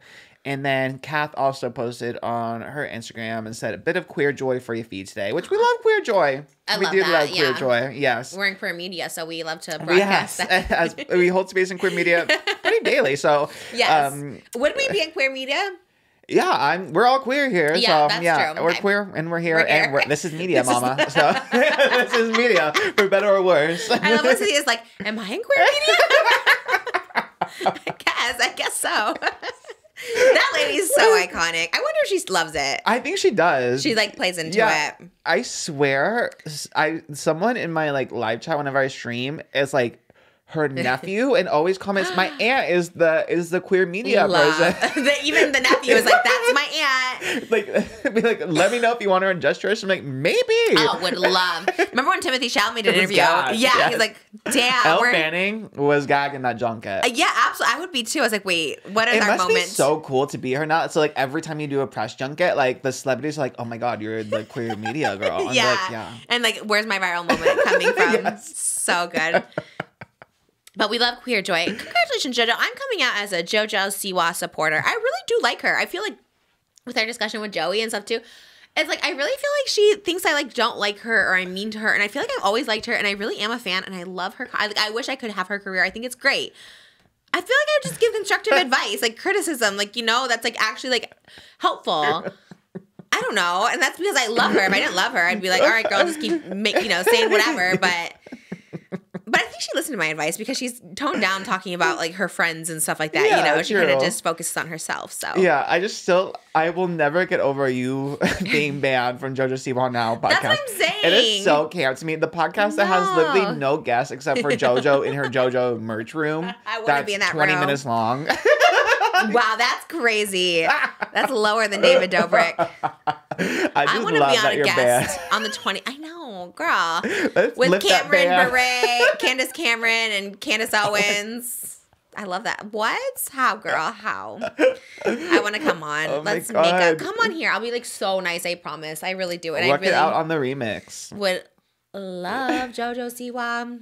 Would you cosplay as her for? I did cosplay her one time. I know, with the big bow. I remember that. Yes. Yeah, I would, but I'd find like a pink look. It'd have to be a JoJo back in the day. Yeah. Maybe the boomerang. I'm gonna come back like a boomerang. I loved her outfit in that. Ooh, whoa, whoa. That's all I remember. Ooh, whoa, whoa. I remember interviewing her for that era, for that song. Yeah. Really? Yes, because her publicist at the time, this is when I worked at Access Hollywood. Her publicist at the time was Celine Dion's publicist. And then I remember they were like, "Do you know this JoJo Siwa? Like, we have to do this as a favor because Celine Dion's publicist." And I was like, "Yeah, I know JoJo." You're like, I'll interview her. Did you go to the set? No, she just came into the office and did like a little interview for her. God, we got to react to that. I don't think I saw that one. I had to find. I'm sure it's on the YouTube Access Hollywood YouTube channel or something. God. There's a lot up there that I forgot that I did. JoJo Siwa was pretty iconic, honestly, to interview her, especially back in the boomerang era. Yeah, the origin story. Yeah. Another one with a lot of eras. Again, very eras of JoJo. Yeah. Where's that tour? I'll go there. I mean, especially the new one, the Karma's a bit. I wonder what her next era is. She has that new song that's Fighter, which I kind of like, actually. How's it go? One of my exes is something. One of my exes is mean. One of my exes is That's all I know. Oh, it's giving Thank You Next a little bit. Kind of. I like it. Okay. Is she in her bad girl era? Is she back to JoJo? I know she released a music video, but I didn't watch it. I remember she teased the song when she released Karma. And you know what? Piece of queer history. Good Luck Babe and Karma came out on the very same day. Really? I remember because I remember Chappell was like on Instagram Live or TikTok Live and was like, and people were saying, wow, like even JoJo released on the same day. Big day for lesbians. I'm like, it was a big day for what lesbians. What did she say? She loved it. She's like, yes, absolutely. Yes. That's so funny. It was the year of lesbians and I love it. We need to keep that energy. I know. She's still kind of giving bad girl. She's kind of giving like Gladiator, that Pepsi Gladiator commercial in this video. Love. That's iconic. I wonder how. Yeah, 1.9 million views for this music video. So she's still kicking.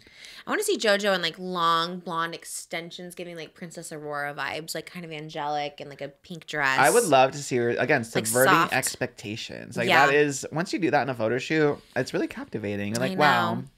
She's done it all. She really has. She really has. She lived a lot of life in her few years. How old is she now? 22. Really? God, she's so young. That is crazy. Yeah. No, yeah. 21, yeah. Wow. God, yeah. I guess when you're just like around for so long, you just think so much older. Yeah. Love you, JoJo. Open invitation on Just Trish, and it's open arms, and I love you. I truly do. I really think you're an icon and a queen. I apologize if my constructive criticism came off as mean. Hater, yeah. I feel like I wasn't. I right? honestly don't think so either. I feel like I watch my tone these days to try and express how I feel. And I feel like you preface everything with like, love you, girl, but, you know. Yeah. There were some pretty big butts, you know what I mean? I was like, there's some pretty good criticism in there. But who knows who's in her ear making things. Well, exactly. Exactly. But I think you could do big things, girl. Also, the Super Bowl is coming again, which is... Oh, can't wait. I feel like we just talked about the Super Bowl. Like, even though I guess that was a whole year ago now. Wasn't it the Chiefs in it too? Yes. Are they in it again this year? Yes. Which I'm like... Okay, I get sad that because it's more work for me because I have to work the Super Bowl and now I'm like I have to make 30 like Taylor Swift videos and I love the diva obviously like that's she looked great last night. Looks great. That's a mother to me, but it's also exhausting. So I have to watch the game. Yeah, and every time they cut to her like make a video about it, I'm like that's fun. That's kind of fun though. It's like you think, but it's just like so exhausting because they pay into her a lot, you know, and you have to like. I think she gets paid by the NFL. I bet she does. She should, but I don't know. I know she's gotten the women numbers up for like the demographic. Although a lot of people are boycotting the Super Bowl this year. Why? They think that it was rigged to have the Chiefs win when they were versus the Bills last night. Mama, I don't go here. Yeah. So, and I don't think anyone wants to hear a little. How is it rigged? Like they pay them off? There was like a call that was made. Oh. That they think the ref it was in cahoots to get the Chiefs to the Super Bowl because of, like the Taylor Swift effect. That's what I'm saying. I think it's like all inner workings. Yeah, although I don't want to be a whistleblower or anything. I get scared. Dave Portnoy was the whistleblower, actually. He tweeted, he's like, we're boycotting. Yes, because this call, he had like a little video. Wait, like, he should be happy though, because doesn't he like love Taylor? I guess he loves the sportsmanship above everything else, you know? I kind of like Dave Portnoy. I like him now that he's off BFFs. Like he was trying pizza. Did you see his pizza review lately? No. And like, there was like an house lady that came by and she's like, "Oh, can I get by?" And he's like, "Yeah, absolutely." And then she, "Can I have one of those pizza slices?" And he like gave her a pizza slice. Like, "Yeah, but if you rate it out of 10." So she's doing the review. She was so cute, and she like did the review. And then he's like, "Wait, you gotta tell me," because she was just eating it. And then she's like, 9 out of 10. And then she ate it again. She was, "You know what? 10 out of 10." And it was like so cute. That's and she's part of it. Yeah. And he was like so into it too. And he was like so, because he had the big pizza coming out of the pizza store, and the lady that just came by was just like, "Can I have one?" He's like, "Yeah, sure." I like him. I don't like him on BFFs, but I like him. I like that vibe. Yeah. There's the cutesy vibe. Yeah. I heard the reason why he left was Brianna talking about this something is someone asked, I think it was Brianna, and she said because he just felt uncomfortable talking about young kids. Yeah, I saw him say that too. He's like, no one wants to hear this old guy talk about these young kids anymore. Like, yeah, I kind of like his self-awareness. I think because like Wendy Williams and me, we're like with it. We can be old and we're still like with the young, but he did not care. He was just wrong take after wrong take. So I think it was just like he's the wrong generation and everything. So I like that he was self-aware to be like, I'm an old man that doesn't care about this. Like, why? You know, so like the self-awareness of it all. Yeah. He was good on it, but. Yeah, I love that mentality because it was like, again, this like old guy, he already has his money, had nothing to lose, didn't care who he offended or whatever. There's something camp to that, you know. That's my dream if I like win the lottery is to just like really come on and then really be Wendy and to give my real opinions and just be like, you know, because I think now, like I think I'm pretty good and I'm pretty real to my thoughts, but there are some things that I just like wish I could go off on, mostly men, the women, you know, whatever. But I was like, God, it would be like with nothing to lose. Like I have $1 billion. Yeah. So what? But when I do win the lottery, I will. There will be a lot of things I have to say that's like, by the way, you know, just like there's so much, but yeah. Well, you know who's replacing him? I have no idea. No comment. No comment. We'll circle back when you win the $1 billion. I hope someone does. I hope giving jobs. It's so funny. I get tagged and stuff, and I'm just like, I kind of just don't care, but okay. They need something, you know. Yeah. By the way, I like Brianna chicken fry. Everyone's like, this is Dig at Trish. I'm like, God, what if you ever think I don't like? It's like, I really do. I feel like I've always talked nice about her, and I still feel strong about her. But, you know, there's just things that, like, you know, you have to just address. But, you know, I love her. I think she's great. Yeah, honestly, like... I like her Dochi rapping. She does that so much. She's like, I don't really, I mean, you know, that one where she's like, I like drugs. I like that. Like, she does that good. I think she's cute. Yeah, and she's kind of, I mean, she is eating right now. She has, like, the Sports Illustrated shoot. She kind of ate with that. Yeah, she looks good. Looked great at the Tarte trip. So I think she's just fine. I think Plan B will come back. I think it'll all come back. I think the whole thing is right. It's all, like, PR, people talking about it. I don't know, because it was so much bad PR for her, but you know, it's the pendulum. You know, she got the good wave, and then, you know, went back a little bit. But I think it'll swing back around. It always does, honestly. For sure. She seems like she's been going strong. Plan B, come back. I'd love to see Plan B come back over. What is it, BFFs? Because it's, you know, when Dave's gone. Could you imagine just doing Just Trish and I'm gone? You and Moses finding, like, someone else? We just got, like, Delta work or something, you know? Like, she's too booked and busy. I'm trying to get her on this show. She is too busy. Like a drag queen impersonator to do you. Like a Hormona Lisa. I feel like Hormona Lisa could do. She would eat so hard. That's the only problem is when you find a replacement for, you know, your podcast and they're better than the original. When does that happen? Let me see. I'm trying to think. Has there ever been a podcast where someone new joins it's better? No. Impulsive had... Maybe when, like, the Tara Yummy, like, when... Because she was new, right? She was kind of better than Zach a little bit, right? Yeah, I think that's the only time that got anything close to views was... Are they still going? They're still going, yeah. I mean, with Tara, it was doing, like, millions. Now it's millions, yeah. They really were. I was like, what the hell is Dropouts? And it was such a big moment, and now, like, I hear about them. That's a good one. Kind of doing their own thing. But yeah, when Tara Yummy came in, just like exploded. That would kind of suck because I remember they tried to pin her and the first female co-host, and they're like, "We're not jealous," but like you have to be a little bit. I would be. I'd be like, "Damn, the show did do better without me." If you put a new gay here, I'd be like, and I love gay people, but I'd be like, okay, so true. I know. I remember when I like left the vlog, so I'm like, watch their views tank, and then they did like really good for 2019. I was like. They replaced Natalie with me. She was in more stuff, and I was like, damn, they kind of ate. All right. Got like 10 million views now. Because you do think that. What did she love? Oh, she loved pasta as well. She kind of took, Which was. She really took your spot. The branding was crazy. She had like merch. It's like, I love pasta. I was like, okay. Maybe they thought nobody would notice. I mean, she's still there. Same person. Good for her. I don't know. I loved Tana and Jeff like parodying the David's vlog though on TikTok. No, I didn't see. Oh, it was so funny. They recreated like Tana. I think Tana was doing David. She's like, I have a surprise for you. I'm gonna take you to the 7 wonders of the world. But every sentence or every like 5 words, it was cut to Jeff, and Jeff is like cracking up. That's so funny. Yeah, and then they played like ABBA at the end of it, like randomly. Dancing Queen. Tana is too funny. She is so funny. We talked about it a tiny bit on Not Limelight, and she was like, she is so funny.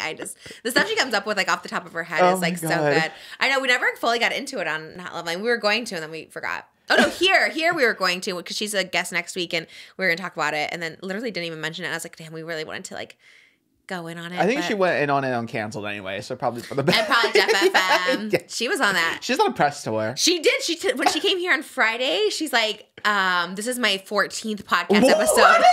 That week that she did. I was like, girl, you're a machine. She is like amazing. Because we did Joey, we did Tana, and then we did Not Loveline all on the same day. It was just a podcast machine day. She is very good. She's very talented at it. Crazy. Did you see the animation Meet Canyon about David Dobrik? Oh my god, I saw a clip of it, but I didn't watch the whole thing. What is that? It's too real. It's too good. I should look it up. I don't like that name. Meat Canyon. I hate the name. I hate meat. You haven't seen it? No. Have you ever heard it reminds me of like the meat sweats. Have you ever heard that? When you eat meat and you get sweaty, that's what Meat Canyon sounds like. The meat sweats. I forget about the name, but it's kind of like a kid playing with a little crane and David is in the sewer. Oh my god. Oh yeah, that's kind of scary. Ew. It's like It vibes. You gotta play a little bit. Like yeah, just listen play a to little Don't bit. get copyright. Oh my god, looks like him. Did you drop this? David Dobrik? I haven't seen you in years. The laugh is so accurate. It's scary. You've just been down here. I'm a totally new person, right? Right? Oh my god. Right? Okay. Okay. That's why I hate when You're people like show the me kid stuff. in the show. That's why he's like directing. Like, yeah. Like, no, I'm a totally new person. Like, okay. I love that you love that, babe. And it's not about you, but it's so funny when people like show you stuff and you're just like, Oh. And then you don't know what to do. Like, do you laugh and be like, oh my God, that's so funny? I don't get it, but maybe we didn't watch the whole thing. It was only the first minute, so maybe we get more into it in the third minute. It reminds me, that gives me the same vibe of like when someone sends you a TikTok and you have to pretend that it's That's funny what I'm sometimes. saying. Yeah. Or it's worse when someone's like there and like, watch this. And you're like, I promise I'm not going to like it. I know. Because it's very rare I laugh with someone. Like, I usually laugh when it's like me by myself. And it's like, you like laugh because you're like, I don't know. But when you're watching with someone else, you don't like laugh out loud. Okay, I like that. The only one I've laughed out loud is the redhead. You seen that one? The redhead and the gay? Or the twink? No, the one where it's like not surveillance, like a ring camera, Oh, yeah. and there's like two women. The Ethan Slater one. Yes. Some chemical smell. You'll smell it. Oh, this is no And he threw flakes in it. Mommy, Put this the is stuff no down and then you throw the. Sorry. Holy Sorry. I'm here to... For some reason, that one like makes me cry, and I don't know why. But every time I see it, if it's on X or TikTok, like it makes me like. Especially it's like her mom and her sister, because like I think all of you guys get like spooked like The that. jump scare, yeah. Just from anyone walking by. Well, that's true, but then I think it's like worse when it's like that guy, because it's like the comments will always be like, "Oh my God, could you imagine this is just your reaction when you just walk up to someone? Like it was broad daylight, like nothing." Anyways, that one cracks me up, but like, okay, do you like it? Kind of. You gotta watch the whole thing because they really. Moses loves it. I didn't know No, you just were. more like the storyline of the whole thing. I love that. I've never heard you ever talk about that. You never brought it up to me. I'm They have surprised you 8 million subscribers, so. Because I just saw it and it was. Again, I assumed you already saw it. Well, you assumed wrong. That's not the demographic for us. It does remind me of Adam McIntyre reacted to us talking about David Dobrik, whatever, and everyone, there was like the one section where it was like, I used to have a crush on David Dobrik, and you go, well, there's someone for everyone, and all the comments are like, damn, Trisha just read it, and I was like, I did get read. I didn't notice in the moment, but then watching it back, I was like, that was a read. That's what I'm saying. I don't know either. When you're saying I was like shady or passive aggressive joke, I don't know really. Sometimes I can feel it, but I don't know. You know me. That's like the cat's eye. I don't even know our interaction because I don't know what I said because I'm sure I'm just so awkward and just I love it. saying the most awkward things. It was so funny. But it was honestly me reading myself like, damn, I really did have the biggest crush on him. I wonder and why. then seeing that little cartoon, I was like, that was my man at one point. I'm like, huh? I'm like, that's my man. But I feel like we've all dated losers at me acting as if I've dated.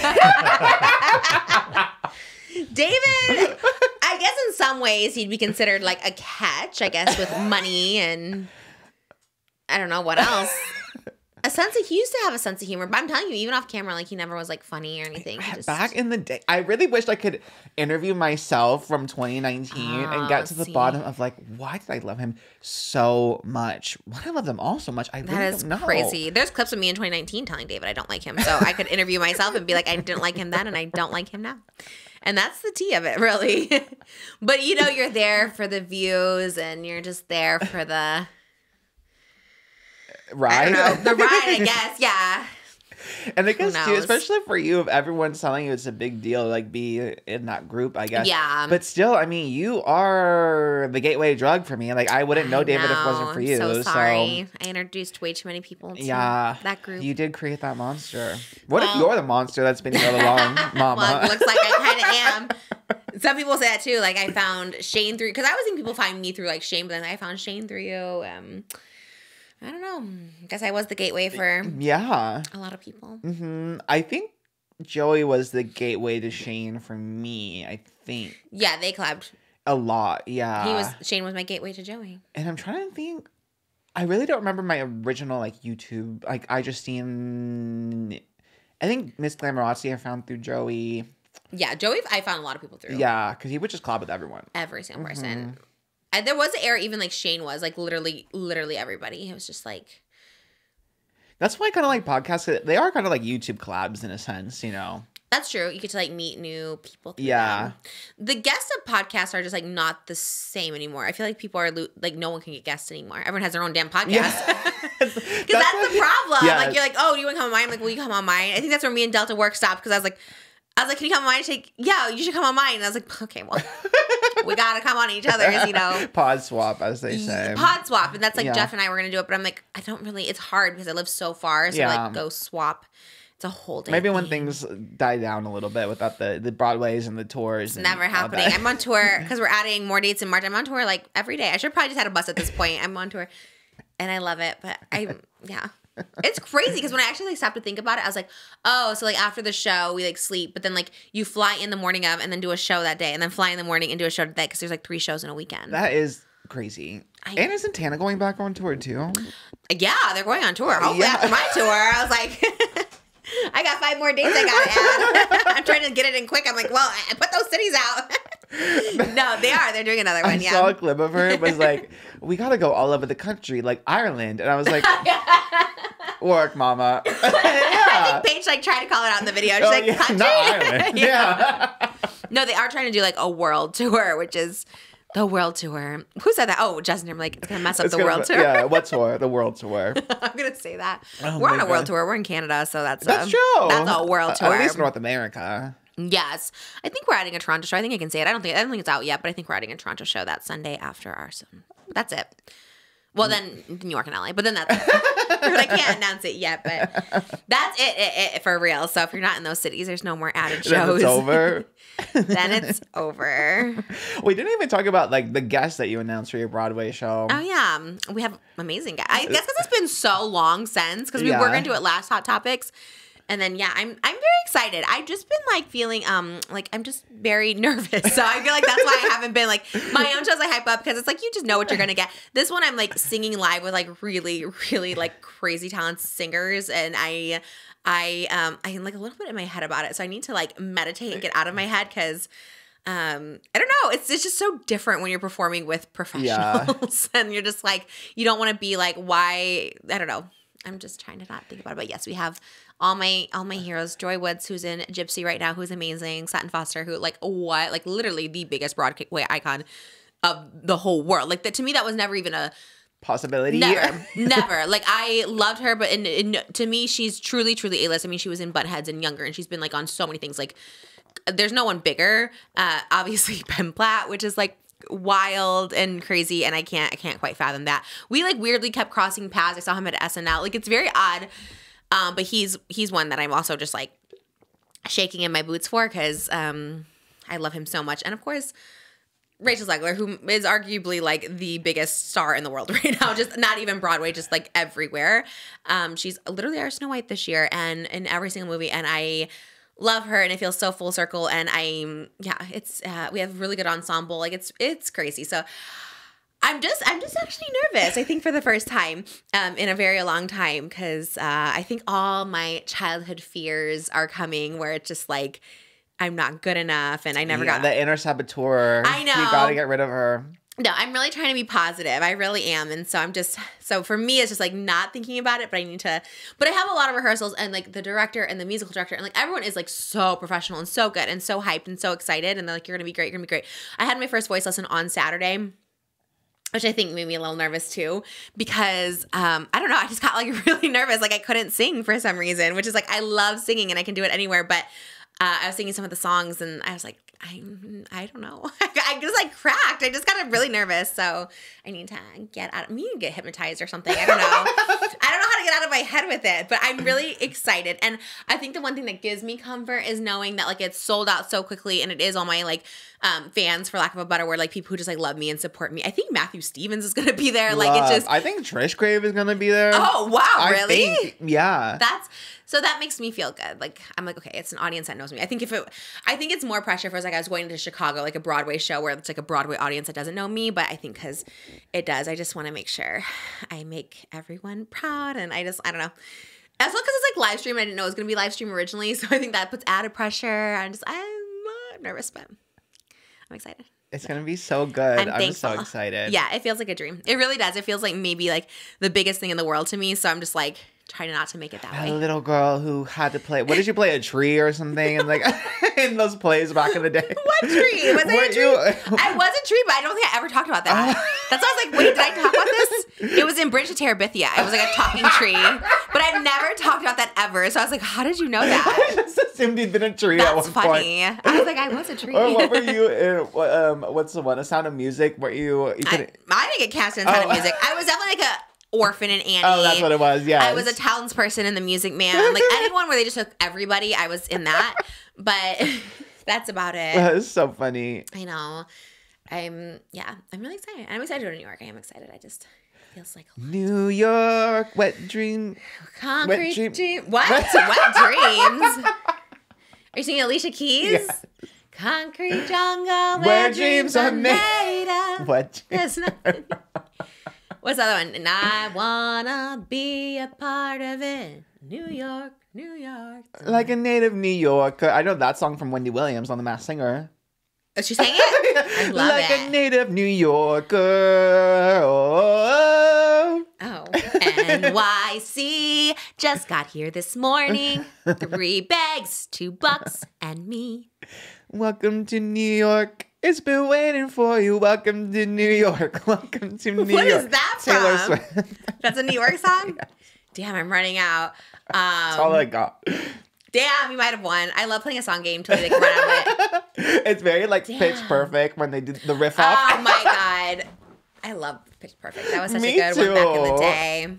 Team, if you had to choose Anna Kendrick or Blake Lively, who would you choose? Because you love a Blake Lively. I love Anna Kendrick though. You choose her over Blake. I love Anna Kendrick. I love the cup song. I got my ticket from the. I used to do that little cup song. I mean, you couldn't. A cup hated to see me coming because you couldn't stop me from tapping back in the day. Did you put it up? I don't know if I posted it. Callie put one up back in the day, and she put it up after I did, and I had to take mine down because hers were so good, and I was so bad because I could not keep Could you do rhythm. that? Yeah, she was good. She ate Calgator 143. I think it was Rocker Barbie was her name, and she had a really good cup song. I could never do it because I'm just bad at rhythm anyways. But that was really difficult, yeah. You couldn't keep me away from a cup. Any cup I saw, I was doing the pa-pa-pa-da-ba, It was. pa-pa-pa. That was groundbreaking. In the movie too, being like, wow. I was like, that's so impressive. Like she did eat with it for sure. Ben Platt's in that one. Yes, he did the magic. I've got the magic in me. He ate with that role too. He was so good. He was the breakout for sure. I loved him in that one too. And I remember thinking like, he's very good. Why didn't they let them in the group?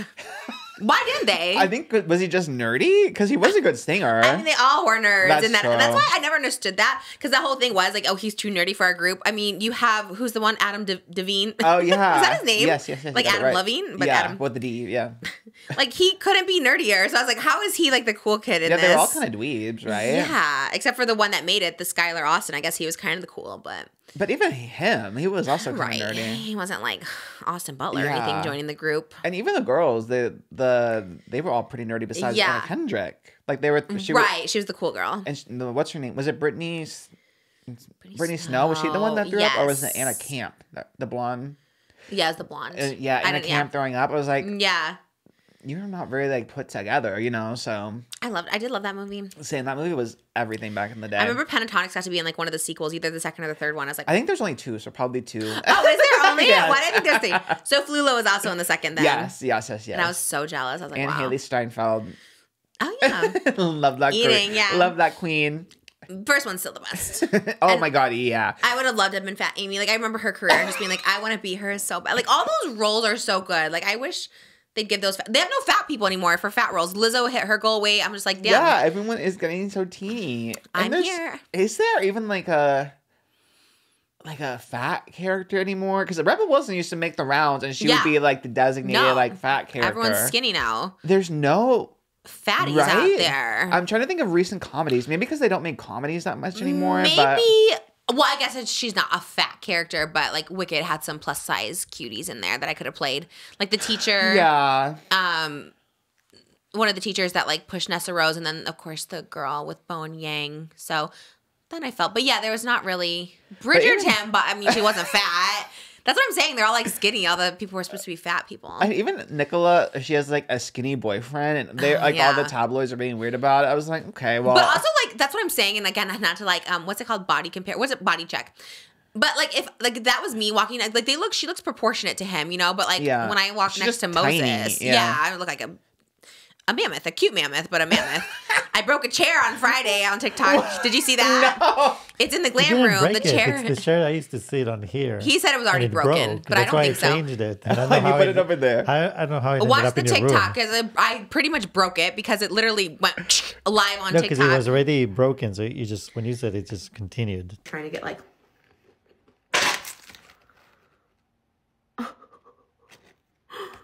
think I broke a chair. I broke a chair. Oh my God. Wait, what? Oh my God. Okay, we're done with snack time. That's embarrassing. That was the most embarrassing thing that's ever happened to me. I broke a Cheesecake Factory chair once, but like doing it here in our house, I was like, that's very so... Timothy Chalamet, that one sketch. He broke a chair? Remember, did you see the one he did where he was doing like comedy as a barista? And he's like, if your girl says she's too big at the Cheesecake Factory to go to the Cheesecake Factory, he's like, well, you're already big, Big Betty. What? Wait. Oh my God, was he fat shaming? Yeah, the whole skit was Wait, it what? was about him making weird jokes. Like they were trying to write like, you know, a pun for the chalkboard, like a coffee pun. And he was doing this really weird Chris Rock impersonation. And then he did this like pointy dance. That was my favorite sketch. I love that you're an SNL girly now. You used to like, I don't like SNL. I know. Now you know all the sketches. Literally. I still only watch the clips, but I think I saw every clip. That's true. They post them so quick. That's how I know too. Weird. That's a weird one. Okay, fat shaming. I was on your side. They used my name Trish. Did you see that sketch? I was like, this is about Trish. Trisha Paytas. I was like, I don't know, but I'll take it. I know. I saw Trish Gray tweet that. Yeah, I was waiting for the Paytas, and I was like, but the way they said it too, it's like, you know, who's this diva Trish? Who's this diva Trish? And after that, it's like, well, somebody like Trish could be any person. Could she cosplay anyone? No, Moses made it seem like he's like, did you see the clip? And I was like, no, I hadn't seen it because it was like the next morning. He's like, no, it's like about you and the way they talk about you. Like it's definitely about you. So I'm like waiting. I'm like listening to the thing. I'm like, I don't think there's anything specific about me. I thought maybe it could be a mukbang reference or like, you know, like something. There was definitely nothing. A podcast reference. But how often the name Trish comes up, you know? So it's... That's true. Maybe we should reach out to Bowen for a statement. Like, did you use my name? That's so crazy. I would never. That's like the actual craziest thing. He's like, I just announced the Academy Awards. Why are you texting me? I didn't even write it. Yeah. He's like, I didn't write this. You can say, I like that skit. Did you write it? He wrote it. Let me not do that. That's so weird. I like though. Thank you, Trish Croy, for thinking it's about me. Because even the tweets underneath were like, this is a reach. But it was cool. And we love Timothy Chalamet, so I was excited. I'll pretend that was about me. Adam Sandler was there. Adam Sandler has shown up twice now in the past month on SNL. I guess if you're just around, you might as well. Damn, if I was there at the same time. And Lin-Manuel Miranda was in the sketch. Yeah, maybe they'll ask you to make a little pit stop. I'll be there. I'm in New York this week. Who's the host? That's a good question. Like, I never find the host. Like, I never see where they're like announced. I know they post like on their Instagram a little. That's what I'm saying. Yeah, and I haven't seen that. I like went to go look, and I was like, who's hosting this week? Did I tell you I got invited again to host the Grammy red carpet? What? And it came not only through my email, but my agents. And they were like trying to find a way to make it work. And I'm like, I just don't think there's like any way. That is crazy. And they told me the list of people I'd be interviewing. And it literally was like Taylor Swift, Chappell. And it was with a big like Grammys. And I was like, what the What? I know. I don't even like to talk about it. I was like, I was like, I don't know. We're trying to figure out a way. And I was just like, there's just no way. Yeah, because literally the night before my show. And like, that's when all the like tech stuff happens. And I know. That is crazy. Because I got asked to host a red carpet, but for like a little magazine last year. And I was like excited. Maybe it was the Emmys or something. But this was like Grammys. And then they were like, had all the list of people that I was going to interview. Who was it with? Do you know? Do you remember? It was with, we'll bleep it, but it was. Oh, okay. I was still so sad. That I know, because you even, I think last year you were manifesting being there at the Grammys. That's like all I want to do is like interview people on the carpet. And I looked at my touring schedule and the Oscars. I'm going to be in like Seattle. And I'm like, no. It's just not meant to be for me on the red carpet. Maybe but that's okay. the VMAs or something. No, thank you. No, thank you. No, thank you. I wanted to be. I remember that so vividly. That one. I think I was crying in the car, literally about Gabby Hanna, and then I remember someone came up and like, was it Gabby? It was. I remember it was towards like the end. It was another thing where I was like spiraling, and she had made a video, and I was just so upset and crying. And then someone came next to me asking me something. I was like, no, thank you. I was engaged at the time. I remember calling Moses. I was like, I think I was at the recording studio and I was like coming home and I was just like hyperventilating because she like made a video and I was so like beside myself. It would have been 2021. Yeah, that was a rough year for me, and I just was like, that was nothing. I guess I was just vlogging and just left it in or something. Shocker. I'm so sad, but it's good. Like I said, everything happens for a reason. Yes. SNL, I'm available. Oh man, but would you do like the Tonys? Oh my God, yeah, that's that would be my. Maybe I'll go. Maybe I'll be nominated. Oh my God, maybe I'll win. You honestly could be in the running, I right? don't know how that works. Someone said that, and I'm like, I should be nominated. I'm like, I don't know how that works, but I would love, especially like a niche category like that, like a one night only category, like. Yeah, who else is in the running? Even because Hugh Jackman has a one-man show, but his is like a week long, so he'd probably win. He'd probably beat me. But he can't do the one night only because he's technically like 2 weeks. Maybe a limited run show or something. Yeah, he's at Radio City Music Hall, which there's a Trish might be coming there very soon. I think I have a booking there. I don't know the exact date yet, but we might be going there. But he does put on a good show. Not gonna lie, he is the greatest showman, right? Oh, he literally is. Yeah. I wanted to do a Greatest Showman like theme for this tour. Just seemed like a lot of work to do the songs. You were doing like the acrobatics, like Zendaya. Not that. I was gonna be like Zac Efron and Hugh Jackman's like duet, but I was like, I don't know, that's like a lot of work. Let me just chill on that too. So we're just sticking with what I know. But Ryan Reynolds Didn't you do an aerial class? Didn't you and Moses do an aerial class? We did. Yeah. And we did Rewrite the Stars. So yeah, we're halfway there. We did pretty good actually. That's so fun. Have you ever done one? No, I couldn't imagine. Wouldn't the harness, does it hurt like your pelvis? Were we harnessed? I don't even know if we were harnessed because we weren't that high up. I don't think we were harnessed. Yeah, with some, I mean, you use the aerial itself, like the tissue or whatever. But you're pretty strong. You could do it. I just like lacked upper body strength. But I was good, like hanging off of it. Like my legs were like weirdly strong. Like I was able to like hold on to myself. But as we know, big girls have strong legs. That is so weird. I wonder why that is. Because I don't work out, but I do have like relative. Because we've been carrying around our weight our whole lives. So that is so true. Every day is leg day. I forgot who said that. Like where I heard. I don't even remember where I heard that, but it stuck with me. I'm like, you kind of spilled. Whoever said that, you ate with that. That was an Oscar original. I am strong. Every time my kids are playing on the floor and I have to like lift both of them up, I'm like, wow, I'm so strong. Like, because I push with my legs and I'm like, I'm pretty strong with that. I never show my legs anymore, but yeah. Are you? So you're gonna be at the Grammys or no? You just watch it? No, just from home or maybe from New York. Yeah. Yeah. Because I can kind of work from anywhere, I suppose. Because it's Oscar might be just there. from remote. Yeah, I really, really, really want to see your show. Oh my gosh. I have to get that. I have to get out of jury duty because it is. That's wild. But I was thinking, I was like, I shouldn't be on a jury anyway because I have so many biases. Yes, I have ADHD. Absolutely. I'm off Adderall right now because I keep forgetting to refill my prescription. Just say you're Team Blake because she's a woman. Yeah. They'll immediately be like, you know what? We're done. Okay, thank you. Someone commented, he's just Team Blake because he likes Taylor Swift. And I'm like, honestly, if that gets me out of jury duty. I was going to say, just say that. Yeah, whatever it takes at this point to get out of jury duty, I'll take. I think that's probably fair grounds to be eliminated. You'll be like, okay, so just tell us what you think. It's like, if it's a woman, I'm on their side. Bye. Bye. Yeah. And I have ADHD, so I'll be like zoning out through all like the evidence or whatever. And what if it's like a bit? What if it's Justin Baldoni and Blake Lively? That's what I was thinking. I told my manager that. I was like, "What do you like?" That'd be such tea if I was on the trial for that. Again, I would be You would dismiss immediately. My digital footprint a little too fierce, but people are gonna call in and get Oscar removed. The case, yeah. Y'all don't want me on a jury anyway. City of Van Nuys. So just I think they should just dismiss me right away. That'd be crazy if they did their trial in Van Nuys.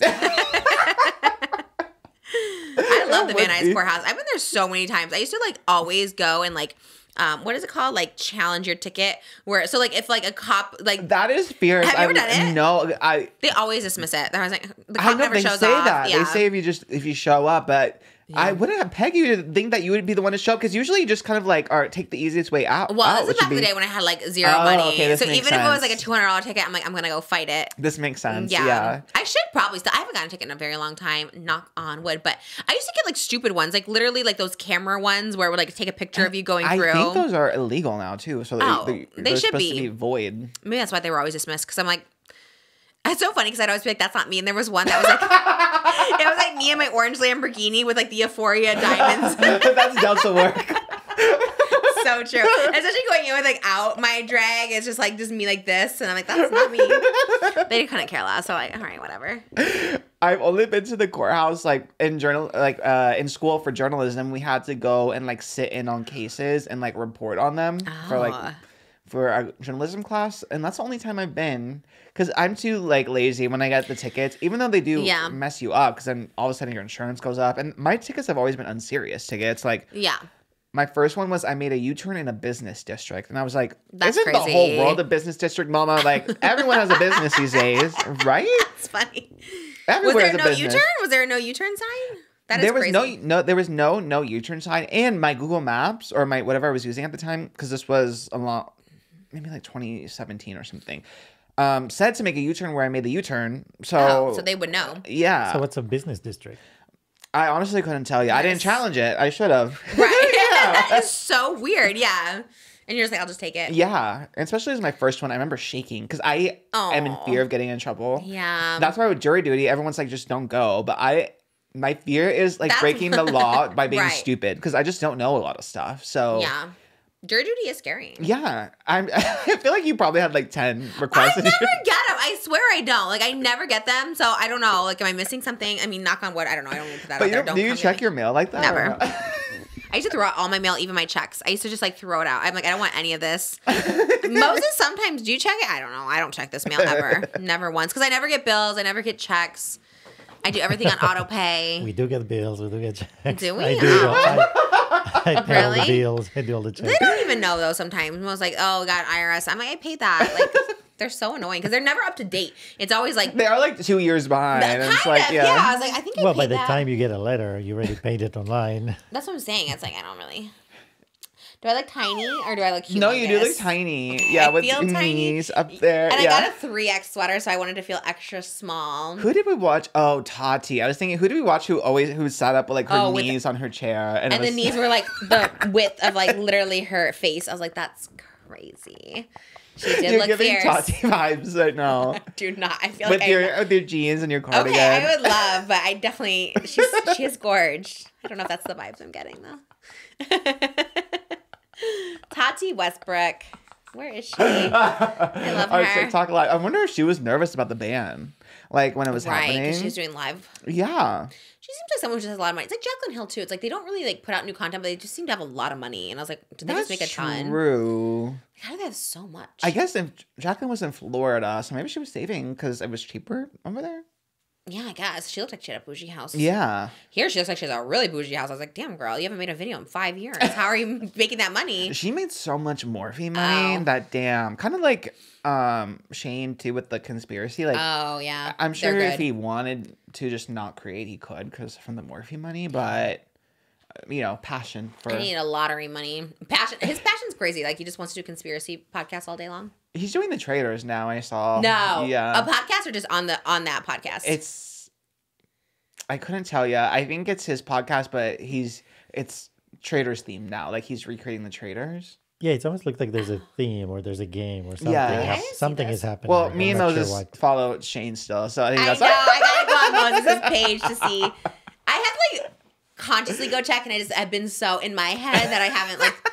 Which is like, I guess, a good thing. I think that is better, probably. Like, literally on Hot Topic, I was like, I have nothing. I think mine was like surprising Oscar with KATSEYE. That was it. That is big. That is a big Hot Topic. My only Hot Topic. I had nothing else. And I usually do a little checkup, but I haven't checked up on it. It's been slower, though. I think, which is nice. It's nice to have a little bit of a slow moment before everything gets a little crazy with Grammys, Super Bowl, Oscars, all the other award shows. And who knows what other drama will ensue. Hopefully none. Well, hopefully something, but like a key. Yeah, not like a makeup thing, you know, like another furry lipstick or something. Like, who's gonna be the next furry lipstick? Who is still making makeup like that? James Charles. Is he making? I guess he is making those eyeshadows painted. Yeah, yeah. His line. But I feel like he's too fierce to have like a little fur in there. I feel like he's like I feel like he runs that makeup factory like the Navy. I don't know. True. He gives me very like intense, strict. No one up. No one wear fuzzy gloves. He's in there in the factory? No. It's like Joey with the tails. His like formulating. Like yeah. Something tells me James is very involved, but I don't know to the extent. So. But wasn't Jaclyn in that factory though? Like I feel like I've seen her in like the hair. Yeah. Everyone always is in the. I think it's for show. That's the photo shoot. Trixie Mattel was making fun of it. She's like, I forget where it was, but she was saying how like when she goes to the Trixie Cosmetics like shipping warehouse and she pretends to like shit for TikTok whatever. That's so funny. Everyone else whose job it actually is like get out of here. Like, yeah, like we actually want to ship. That's me when my mom does just job. Yeah, I was like, me too. Your mom and My mom is packaging nonstop. Like, can I go in there and pretend to package for a little bit? She loves to package too. Everyone does that. Everyone does that. I really did love my skincare line was out. I still use it to this day. I loved it so much. But yeah, I'd go in there too, and you put on like a little the goggles. Cap. Yeah, goggles. Mix some. You know what I mean? Then everyone's like, "Oh, that's not sanitary to be back there with your nail." Like, it's like okay. As I'm saying, I don't think anyone's like formulating, except for the people who formulate, obviously. Yeah, but, like the scientists and all that. But it is a fierce thing to say. I remember they all used to say it back in the day, though. Like, you guys, I was so hands-on with this eyeshadow formula. I made sure it was the best formula. I was in there. I was testing, blah, blah, blah. And I was like, they sold me. Me Taught too. me with the vitamins. I was like, damn. We took years to do this because I wanted everything to be perfect. That's why it would suck for Jacqueline. It's like that did probably suck so bad to have like... Wait, that's our next Patreon. We have to do Reality House and we have to do the Jacqueline Hill because that was a saga. I loved the Flirty Lipstick saga. That was fierce. Must have been 2019 because I kind of don't remember it. Was 2019. That's crazy. Yes. Why was everything happening then? That is honestly tea because it was the Flirty Lipsticks and then I feel like I went right into Dramageddon. So she's probably happy. She's probably like, oh, thank God it's off of me. But it was the year before like quarantine, so maybe it was like the world like preparing for the end. That's bracing itself, yeah. Yeah, because that was a crazy year. When I think about it, I was like, God, 2019 was just so wild. In every so way. many big historic events. In 2019. I like died 3 times. We were skinny. True. But that's why I always judge. Like, you know what? I was very unhappy. So let me not always wish to be skinny until I am. That does remind me. I read an article about, God, what is her name? Oh, yeah. Kristen Davis, I'm going to say. From Sex and the City? Yes. Kristen Davis, who plays Charlotte in Sex and the City. She was on the podcast. I think it's a Charlotte themed podcast. Are You a Charlotte? Love that. And she talked about how she went on a date with an actor who's famous now and still really, really famous. And she went on a date back in the day with him and she went to his apartment and then there was eviction notices all over. So she lent him $5,000 and then this actor ghosted her like immediately after. Because he was embarrassed or what? She didn't say why. Oh. She just said all of a sudden, like, she's like, okay, like, I can help you. Here's $5,000. And then after that, like, completely ghosted her. I'd probably ghost you. I'd be so embarrassed. I'm like, I don't need your money. Really? I was going to say, I feel like that was something that would happen to you because especially back in the day. I wish I would have paid my bills. I feel like when you were rolling in it, because you did some. I would get, for sure that. I paid for everyone's everything. It did give me you vibes back in the day. Yes. But. Oh, I see. Yeah. I guess no one goes to me. They're just like, can I have more? So that's crazy. So did she ever say who it was or alluded? No, she just said that this is someone who is still famous, has a family, and lives in the country. Which a lot of very broad. Yeah, give something more specific. We need to know. I mean, that's good for her. Good karma points, I guess. Yeah, it did give me very much you vibes. It reminded me of my being ghosted, though, which that's how it triggered me. 2019. I remember I was... It's funny because I am the ghoster, but whenever I got ghosted, I was upset about it. Me too. I love ghosting people, but don't ghost me. Exactly. Yeah, I'm just such a people pleaser, so telling people something that would make them sad, like... That's what I'm saying. But you know what? I take it back. I actually do like being ghosted because I'd rather just never hear from you again than like be like, this is the reason why. In fact, when I get like, this is the reason why for anything, if I like don't have a job, if there's something comes up, I always tell people, talk to Moses. I don't want to know. Like tell him because like reading that actually like makes me like so sad. It causes me to spiral. So I'd rather just not know. Like if I don't get a job that I was up for or something or sponsorship or whatever, just don't tell me. Just have it go away. You know what I mean? It's so much better. I also spiral, but I also want to know because I'm nosy and like I want to. That's why anytime someone ghosted me, I would like. I don't need to know. I remember there was one guy who tried to ghost me who I was dating for like a little bit, and then I would just like keep following up. I'd be like circling back, until he finally did. And then after that, I went off and then blocked him. I loved blocking because then I was like, oh, I got the last word, and you can't text me back, even though they probably wouldn't text me back because you were trying to ghost me. No, I don't block because I'm so curious how many times they keep doing it. And can I tell you, again, this weekend, like literally Saturday night, like midnight, and I always screenshot and show Moses, this like other person that I like literally had like, not even a date, whatever, something with like 15 years ago, I went out with like one time and I told like stories on the podcast, DM'd me in December and then hit me up again on text. I'm like, how the frick does he have my phone number? Because I don't even think back then he had my phone number. And I was like, and he said the same thing, like, oh, I was like, how? And that was like literally 16 years ago. And I was just like, what? And he kind of ghosted me because we went out like one time and then like never heard from him again. That is ghosting, yeah. But then he comes back 16 years later where he's like literally like 70 years old. And I was just like, what the hell Maybe is happening? Maybe because he's close to death, so he's like, let me circle back. He's old, and like it's so crazy because I was like probably 20 at the time, and like I guess I thought he was like hot. But I was dating literally 47-year-olds like my entire life. Like it's actually crazy. And I was just like, but then looking now, when you were 20 dating a 47-year-old and they're like 60 something now, and you just look at them and you're like, damn, they got so old. Like that's crazy. It's kind of mean, but it kind of makes you feel a little better.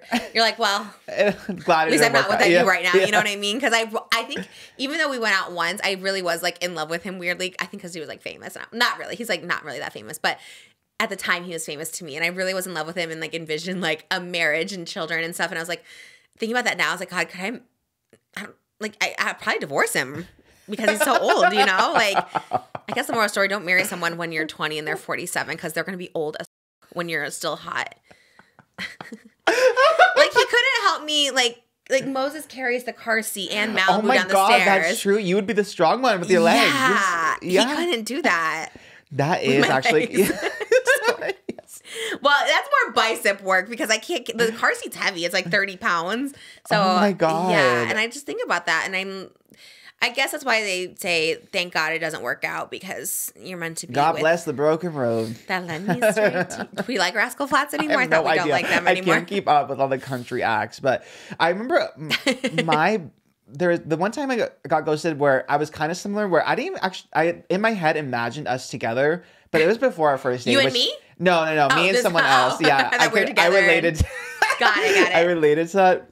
Because I remember matching with this guy on Hinge in 2019 or maybe early 2020. Anyway, I remember he worked at Twitch. He was like cute. He was like, I think it was like half like Latino, half Asian. Mm-hmm. He was like a gamer. He wore glasses. He was a little muscular, I guess. And I remember we hit it off like on Hinge, and he was like so quick to like almost like love bomb, I guess, in retrospect. But I was like, this is it, ladies. Like before the even first date, I remember being on the elliptical when we were talking. I was like, oh my God, this is the guy. Aww. I remember asking my friend who worked in the gaming industry and like worked with a lot of Twitch people. I was like, you know this like I was so on it, and then ghosted me after a day. And that was like, it's still kind of traumatic to this day. I know. Why do they do that? And you think and you really have strong feelings that they're the one. Yes. And granted, I was a little psychotic for like not even meeting this man and already like asking people, you know what? Like yeah, I was like that though too, honestly. I was just like, this is the person I'm going on a date with. Yeah. Well, give it another 16 years, maybe he'll hit you back up.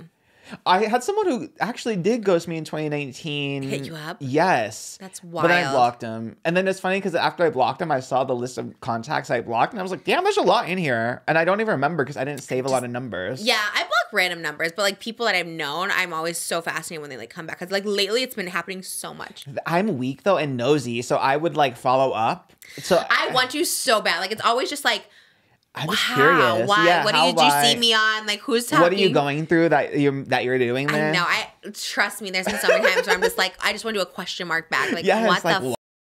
And it's always people that ended like so bad and tumultuous, and you're just like, huh? And it's so clear. Like my bio literally says wifey, mommy. Like it has all the things. So I'm just like, what the hell? Obviously, I don't think it's like to date, but it's also just like, what the hell are you thinking? And it's so weird because I remember.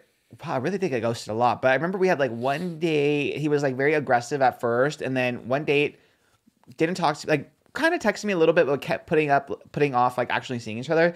And then this was right after my breakup too, my first breakup in 2019. So I was like ready to rebound. And I was so excited. He also lived like close to me at the time. And then, ghosted me. But then I would still see him like at the gym and stuff. And I remember I would like passive aggressively work out next to him. Oh, wow. That's bold. Crazy. I probably wouldn't do all that. I'd be like, I was a little nuts. I was like I would, ladies, never change your routine to get a man's attention. Also, it didn't work out. So true. But you didn't work out? I mean, it didn't work out. I was working out. But, because if I saw him like working on a machine, I would be doing something completely different. But then I'd passive aggressively go next to him, and then I'd put more weight than like he was doing. That's so he knew. So funny. Like, look at me lifting this. And it literally made no difference at all. That like he is still wild ignored me. To just be like, here I am. Although, it was crazy. I always moved into the neighborhoods of people. I've done this probably 4 or 5 times because I never knew where to go, and I always like rented, so I always would go next. Starting with Playa, the beach apartment, was because someone I dated lived there, and we had already like not broken up, but like not stopped seeing each other, and I moved in right next door to him. And he never saw me once. What? Never. Yeah, because like we were like done. And I probably was crazy. And I remember like it was the beach. So we like shared the beach basically. So like I'd be like walking on the beach past this place, like psycho. Hollywood, the creepy Hollywood house. I moved to be close to somebody that also didn't want anything to do with me.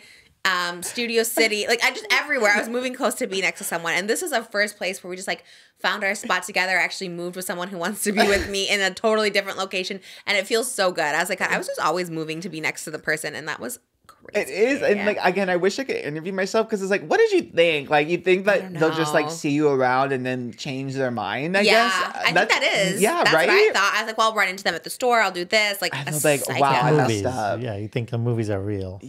Don't ever do that. No one. Yeah, that doesn't make sense. I feel like we would think movies are real like that. But maybe if I was like a hottie, like, you know, maybe it would be different. But I don't know. I was hot in 2019. That was like my that was peak. your hottie era. Yeah, I was like skinny. I was like in demand. Damn, never could be me. Not it even was 2019. A small window, but it was fierce. Right. So that's interesting. They still were like, no, thank you. Yeah, I guess it was my personality. Just not meant for you. You found your one. I do always see that. They're like, you know, I saw a little cartoon actually, and it was like a girl chasing after a guy, and she had to jump over hoops to get to him, and then she falls down the canyon, and then God has like a guy waiting with flowers and roses. That is so sweet. Yeah, it's like just trust. Where'd just you see that? Like a TikTok? Instagram. Oh. It was like a little cartoon. It was like a slide. And it was cute. I love that. That is so powerful. It was cute. It was. And I was like, wow, there was a man waiting for you. Yeah. You had to fall a little bit. You gotta get to the other side. It sucks in the moment, though. Sucks. So if you're in that moment, we stand with you for sure. Because going through it, I was like, damn, I cannot catch a break. Oh, God, me too. I really was just like, I'm never going to find someone ever. I always comment on TikToks when girls are like 32 and they're like, I can just never find a boyfriend. I'm like, girl, me neither. It'll happen. I was listening to, again, Emergency Intercom. I was going through my Emergency Intercom binge, and they were saying similar, like the dating pool in LA, like it's just impossible, blah, blah, blah. And I was like, they're younger too, so I felt like older sibling vibes. Let's just hold strong, ladies. Hold strong. Someone's out there. LA, like, is not, it is hard to date, but it's like, you'll find the right one. Yeah. I guess it's especially hard for them because they're like also famous too. That is a weird one. And Drew's type is like Bear. But honestly, he has probably more potential out of everyone because I feel like bears would love What is he? I guess he's gonna be. I feel like every time I say a twink as a twink, they get really upset. But I guess he's twinkish, twink adjacent. Yeah, he's nutty bar, or maybe a little ottery. Nutter bar, right? I don't know what's a twink adjacent twinkie. A twinkie. But he said his type is like a Jason Kelsey, which honestly, I like a Jason Kelsey too. Yeah, I'm sure there's a lot out there for him. That's what I'm saying. 100%. Go to downtown LA. I feel like there's no, never go to downtown LA. I mean, go to precinct downtown LA. Awful. Tana was telling a story about downtown LA. I was like, first of all, never. If someone even offered me $1 million, I'm like, I will never go to downtown. Anytime there's a shoot, anytime there's anything happening, I'm like, I will go anywhere as long as it's not downtown LA. Thank you. And one time I had to go downtown LA, and I had them get like 3 security because it's just like.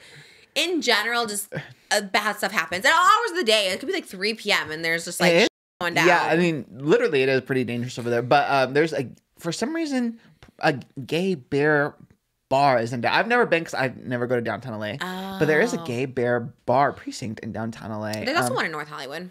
Oh yeah, Bullet Bar. Yeah, I did go there. Yeah, I got the one time I was really hungover is where I went there with someone I worked with, and then he made me take Fireball there, and I got really hungover. And it was leather night. Not a good time to be there. Leather night, though. That's the only time I'm going. I love it. They're so hot. There is something about just big bear men in their leathers. I think I got there too early, though, because... I think I got there too early, because I remember being, like, outside, and, like, there was little fire pits and stuff, and really there was no one around. So maybe what time I was were you there? Like 5 o'clock? Maybe I was there way too early. I get around 11 o'clock, midnight. I think I was there like 8. That's early. Yeah, because I don't remember. I remember walking in and it said like leather night and there was posters and stuff, but I don't remember seeing anyone actually in leather. So yeah, I think I was just too early. I missed 1 o'clock in the morning, and then I got drunk right away, and then it was kind of game over. Were you looking for a bear in leather? No, I think I was just I was bigger. I was heavy set at the time, so I think my friend who was like a WeHo gay was like. Were you in leather? No, I was in flannel. Oh, like very this. Imagine Oscar in this. Yes. Walking in. Okay. Well, yes, yeah. I do love a flannel too on a guy that looks so good. But I think he was like a WeHo gay, so I think it was kind of a setup like, oh, let's take Oscar to the bear bar and find him a bear or something because I was big. So that's wild. Yeah, but the WeHo gays are a little dubious. People do assume the craziest things about big people. I won't even get into it, but there are certain things like that happen that I'm like, Do people just, anyways? Just, some people just assume stuff about you because you're big, and you're like, I don't know. Does that thing come across? Yeah. I guess some stereotypes are true. I love to eat. Strong legs. Strong legs.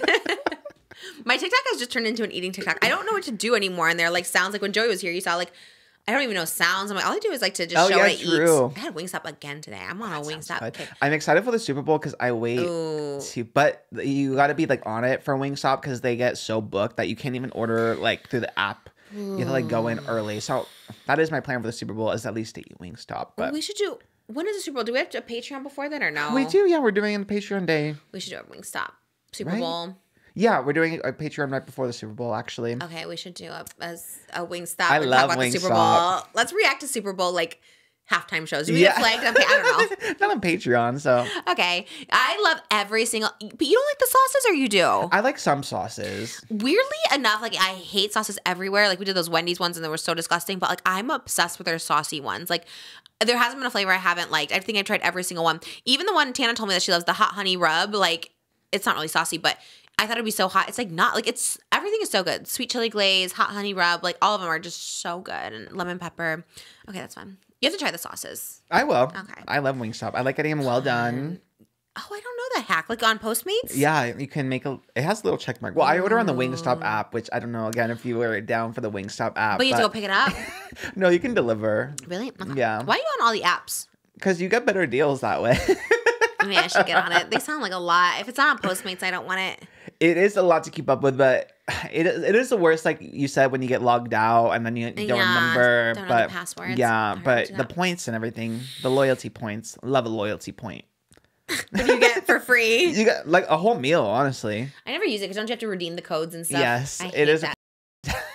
My mom always has like the AMC rewards, and I'm just like, I don't know. It's like you have to get the free popcorn. You have to like redeem it somehow, and it's like, no, that's too much. But I do love going to the AMC with you though, because I always get we spend like so much money at the AMC that I get like $20 in rewards points. I guess that's good. It is good. I haven't paid for a drink there in like months because. But you have to like redeem the code. Yes, that's so annoying. It's 2 extra buttons that you press. Yes, I hate redeeming codes. Even like our American Airlines when we were all supposed to go to New York. I got all these like first class tickets in December. It was like so expensive. And so, but anyways, they like redeemed it and I was like booking flights and I was like, God, it's so many numbers to put in.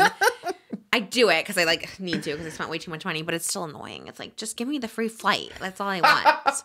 They should just know my number in the system. And just have it automatically applied. Yeah. Especially like AMC. Like just, you see my account, just I know. apply it. It is because love this topic. It goes, it shows like, oh, you have like $20 in rewards and then you have to activate one and then it goes into your activated area and then you scan your barcode and then like you have an activated one. Do you want to use it? But if you don't hit activate, you'll scan it and it won't show them that you have it. Like it is kind of weird. Dubious. That's why I never trusted it. I stopped after Sephora. All my points were stolen. I used to add up all my points to save up for big things. I remember I had so many, like years of it.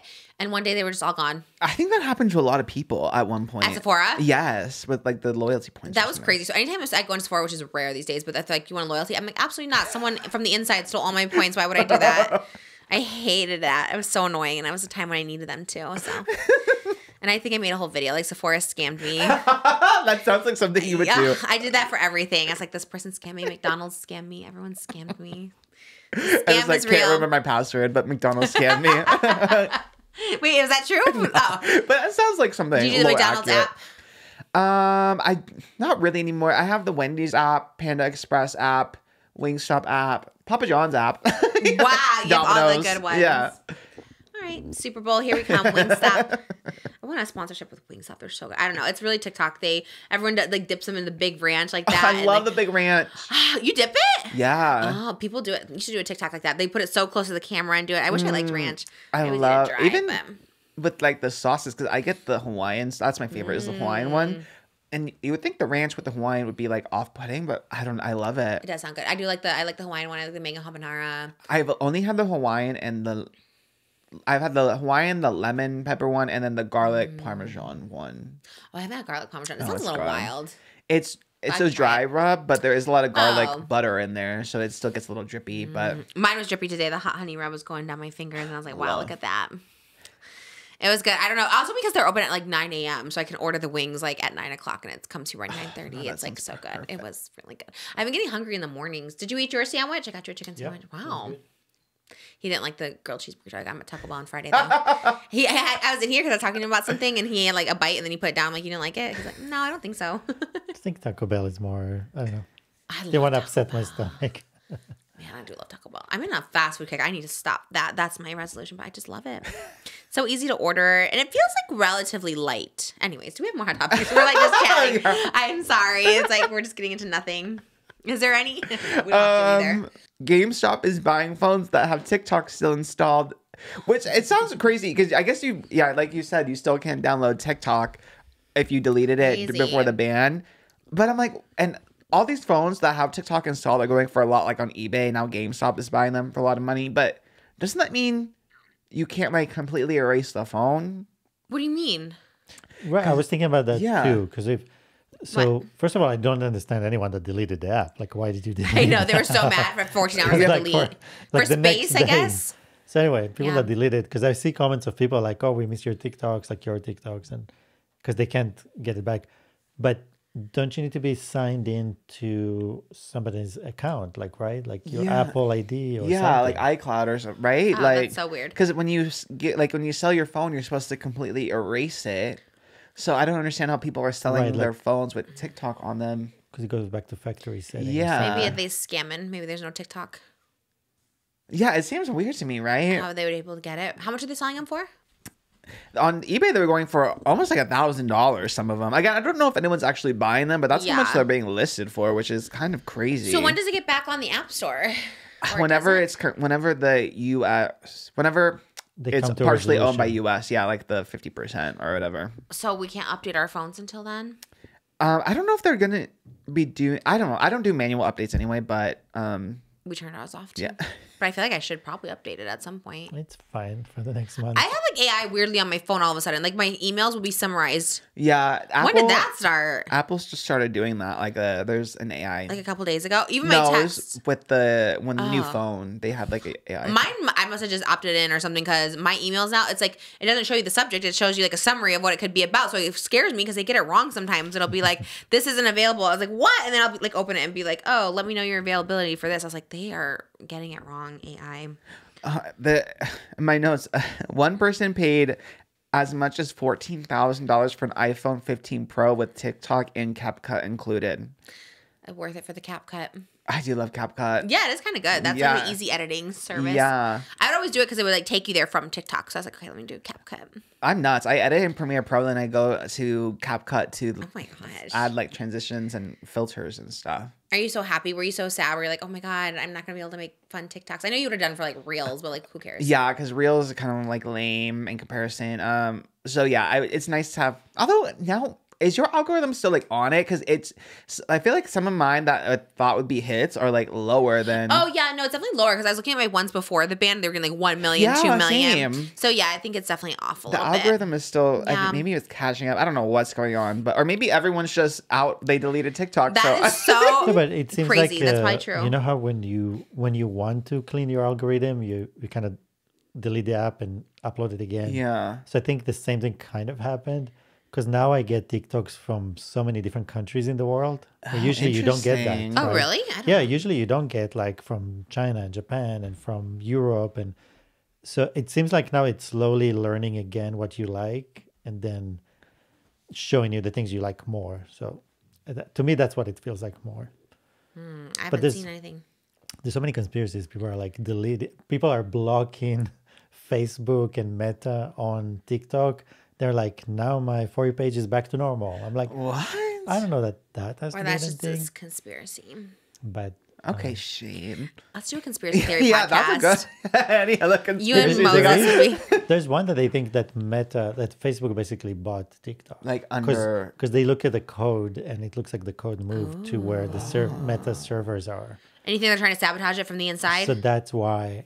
No, that's why that ban like they had to take it down to move the servers and bring it back up. Oh my God. So there's so many things that could have happened. You are a conspiracy TikTok. But that's a good one. Oh. But people notice that on TikTok, like you don't get anything that protest of the current political in America, which is kind of odd. You should see one TikTok criticizing what's happening here. What's the theory behind that? Elon Musk bought it. That whatever agreement they got, because obviously they came back with a slide saying thank you, Trump. So him, he came to help you, but you have to put my name on there. Yeah. So obviously there's something going on between them. And everyone now, whenever someone posts something political, they say winter boots. What? What does that mean? No. Isn't that cute winter boots? Oh, yeah, cute winter boots. Oh, my God. Yeah. What does that mean? What's the code for it? What's it code for? Whenever it's like they're trying to have like an informational political TikTok, like that's the code word they use instead is like cute winter boots or something like that. So how would you use it in like a story? I couldn't even tell you. So just be like, oh, when they came back, there's no more cute winter boots. Yeah, stuff like that. The cute a winter lot of boots. TikTok is code names. Like, do you know what Dior bags are? No. No, I don't by know. now you would know. This is old. Oh, what is it? Clocked our tea. My favorite too, by the way, is like after when we didn't know the Amari and Ty. Everyone's like, I was rolling my eyes at them until Moses came and clocked the tea. It's like, yeah, Moses is boots on the ground. Even Amari came in with Tana, and he's just like, really? He's like, your hot topic is here. He knew he was on it. I still was so confused by it. Me too, honestly. Yeah, I wanted to know more, but he left for like half the interview, so I was like, well, okay, I guess I won't be able to ask him. What's Dior bags? When they talk about the orbs in the sky and the drones. Oh, I'm not on that TikTok. I wonder what my code word is when you want to talk about Trisha. Like, what do people say? The fish. You're the otter and you're the water. Yeah. That's why when you said the water is running out, I thought you meant Moses. Like when that the AI, I was like, Moses is running the AI. We're all water at the end of the day. Do you know that we're like 85% water? Yeah. Oh. All right. Water weight over here. When do people say that? Like it's just water weight. What does that mean? You drink too much water? It happens a lot like after you're sick, like when I had the stomach flu, whatever, just because like, when you're throwing up and skinny. Stuff. Yeah. I should have taken a video of you that day. Like you almost looked like a little sick. Well, you were so skinny. Well, you were like so frail. I'm like, should I hold you up? For the mukbang, the AMC one? Yeah, I was scared for you to eat anything. I was like, oh my God, you might get sick because you hadn't eaten so long. And I was just scared. Yeah, whole week. I kind of miss it, but you still look like it. You look so good. I felt, when you just feel heavy. I woke up today feeling heavy. Me, that's why I put on a sweater and jeans and ordered Wingstop. But I felt ginormous. I felt humongous. I don't know what it is. Lately, I've been feeling that. Maybe it's a lot of water weight. Or maybe gravity is extra That's hard what it feels lately. Like. I feel so heavy. But then again, I might be because I broke a chair. So maybe I'm just heavy. That was the craziest. Look when you're in the glam room. Broken. Ask Isaiah. Oh, he sat on it? Yeah, because when I moved my chair from here and then, he knows, he remembers. Which is crazy because I weigh more than Isaiah and he's like 6'6". He's like humongous and I'm like, oh, okay. I'm watching it now and you broke it. Oh my God. And it snapped. You hear it. Like if you have the volume up, it snapped. It was so scary. Okay. It's so loud. Did you see it, babe? No. You didn't watch it? It's when I'm eating my nachos. I was like, I'm done. That's embarrassing. But I was like, I might as well keep it in. When does that happen? Your glam looks amazing. That was my 3 podcasts a day. You kind of look like a KATSEYE member with this mug. Not even kidding. Well, you look like a doll. See me from the chest up. You don't see anything else. Well, the mug is giving doll. Thanks. It was a very doll. That was a cute one. But I broke a chair, so. And I was eating. I think that's the morning I had Taco Bell for breakfast. Then I had the nachos for lunch. And I was like, well, I guess that's what you get. And I always talk about breaking chairs. I've done it like 2 other times, and I feel like no one believes me. Like one time it was just Cheesy Factory, and the other time was recent at dance rehearsals, and I broke a freaking folding chair while I was talking to everybody. I was like, that's so embarrassing. And never like I feel like people don't really get it. Like they don't believe me, and I'm just like, no, I'm huge, I guess.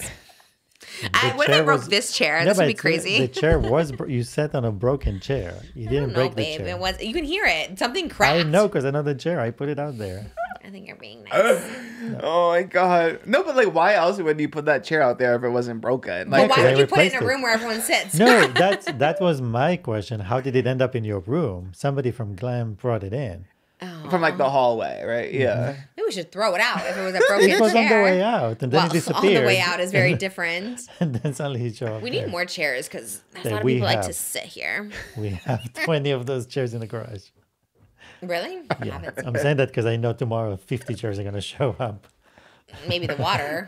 I ordered another 500 waters, and I don't know where they're at. And I gave them Moses' number. Oh, well, this has been exciting. It did pretty good, considering I started out I couldn't remember anything that was happening. I really do scare. My memory is going away. It's so scary. Because someone could literally be like, you said that 2 minutes ago, and I'd be like, I didn't. I don't know. I don't remember it. It's so scary. Well, if it makes you feel better, it's always kind of been like that, though. I think only recently. I used to have such a good memory. And there's certain things that, like, I remember so vividly. And then there's just, like, things that I'm just like when Joey was here, I was just like, what? Like, I just don't even remember half that stuff. Well, a lot of it is, like, I feel like we have so many conversations now, and a lot of it is in between, like, you know, a 5-hour conversation. Yeah. So I also think I had a lobotomy during my C-section last year, so I think my brain got reorganized. I think it's more where your attention is, because if your attention is on something, you'll remember it. But if we're just having a random conversation, your attention is not there. Your mind is too occupied with other things. I need to clear this mind because my mind used to be so clear. So it just means you're not present. It doesn't mean you're not remembering. I have to be present. That's my New Year's resolution. And you probably have ADHD. You might want to go get that diagnosed or something. It's not like a lot of testing. For me, it was pretty easy, but I think it seems like a lot. You must have it if you can't even do the test for it. That's true. I can't even sit. I mean, that's another thing I could add to my list of ailments, I guess. If I did have it, I could be like, well, I'm borderline and ADHD and an overeater. So then people really feel sorry for me. Anxious. Yeah. Anxious is crazy. I've been really anxious lately, and I hate it. I hate feeling that way. That's so weird. And I never have. I feel like I'm never anxious, but like lately I have been. And it's like for no reason. Because it's like waking up in the middle of the night and just being like up and just being like, I don't know, not even thinking about anything. Because you have 500 projects right now. Maybe. Once you take 1, 2, you know. But I don't want to slow down. Like, I like doing No, everything. I'm saying once you get through with a couple of them. Sure, yeah. Then you feel once more. It's like the tour's going, I feel like I'm good. Like yeah, Trishmas in was the routine. Yeah, I love Trishmas. I was like, oh, here I go. I'm like ready to go. But I think like the fact that the tour is your tour, so you're the boss. You're doing it. But you know, like Broadway, it's a lot of unknowns. I feel pressure because I have to make because there's such a team involved. Whenever there's an unknown, you get anxious. Yeah. That's very true. I should listen to my mom's meme that she sent me. Just be happy where you are and stop looking at other people's success. That was so weird, but also so on, Mom. She kind of spilled. She spilled. I had my annual dinner with my sister on her birthday yesterday. Oh, love. I ordered 2 dinners. I had maybe another reason I broke the chair. Do you ever order 2 dinners when you go out? Sometimes I'll order the nachos at Eureka, and then I'll also order like a kid's meal because sometimes I don't want all nachos for dinner, you know? That's how I feel at Cheesecake Factory. I always want the nachos, but then I'm like, well, I also want like the Cajun jambalaya. Because nachos is not a meal. It's like an appetizer. Yeah. Nachos sounds so good. I know. Your Cheesecake Factory. And your Wingstop sounds really good. Oh my God. We're going to get all the Wingstops next time. This is going to be so good. All right, guys. Well, if you want more of these... I promise, the hot topics we saved for Patreon. That's the juicy ones right there. Yeah. I love the Bloom sponsorship. You literally hold it up like a Bloom sponsorship. Because when you do them for TikTok, like it's so, and I put Bloom partner, so you guys know. But like I only do it for TikTok, not the podcast. But they literally all you have to do is just hold it in frame for like a few seconds. So it looks like maybe low key you are. They probably reach out like Oscar for 2 seconds. Hold it. If y'all want to send me a little payment, it is hitting. I was like really sleepy this morning, and then I feel like Susie too. I can go a little tap dance. Yeah, no, especially the orange one is like their new flavor, not sponsored, but like not this is a podcast. But it actually is really good. I really like it. Whenever they send me like sparkling energy, I'm like, yes, it's so good. Well, Susie Toots. Let me tap dance this outro Morse code. Okay, see all the juicy details. We'll have lots to reveal. Patreon.com/JustTrish. See you guys there. Bye.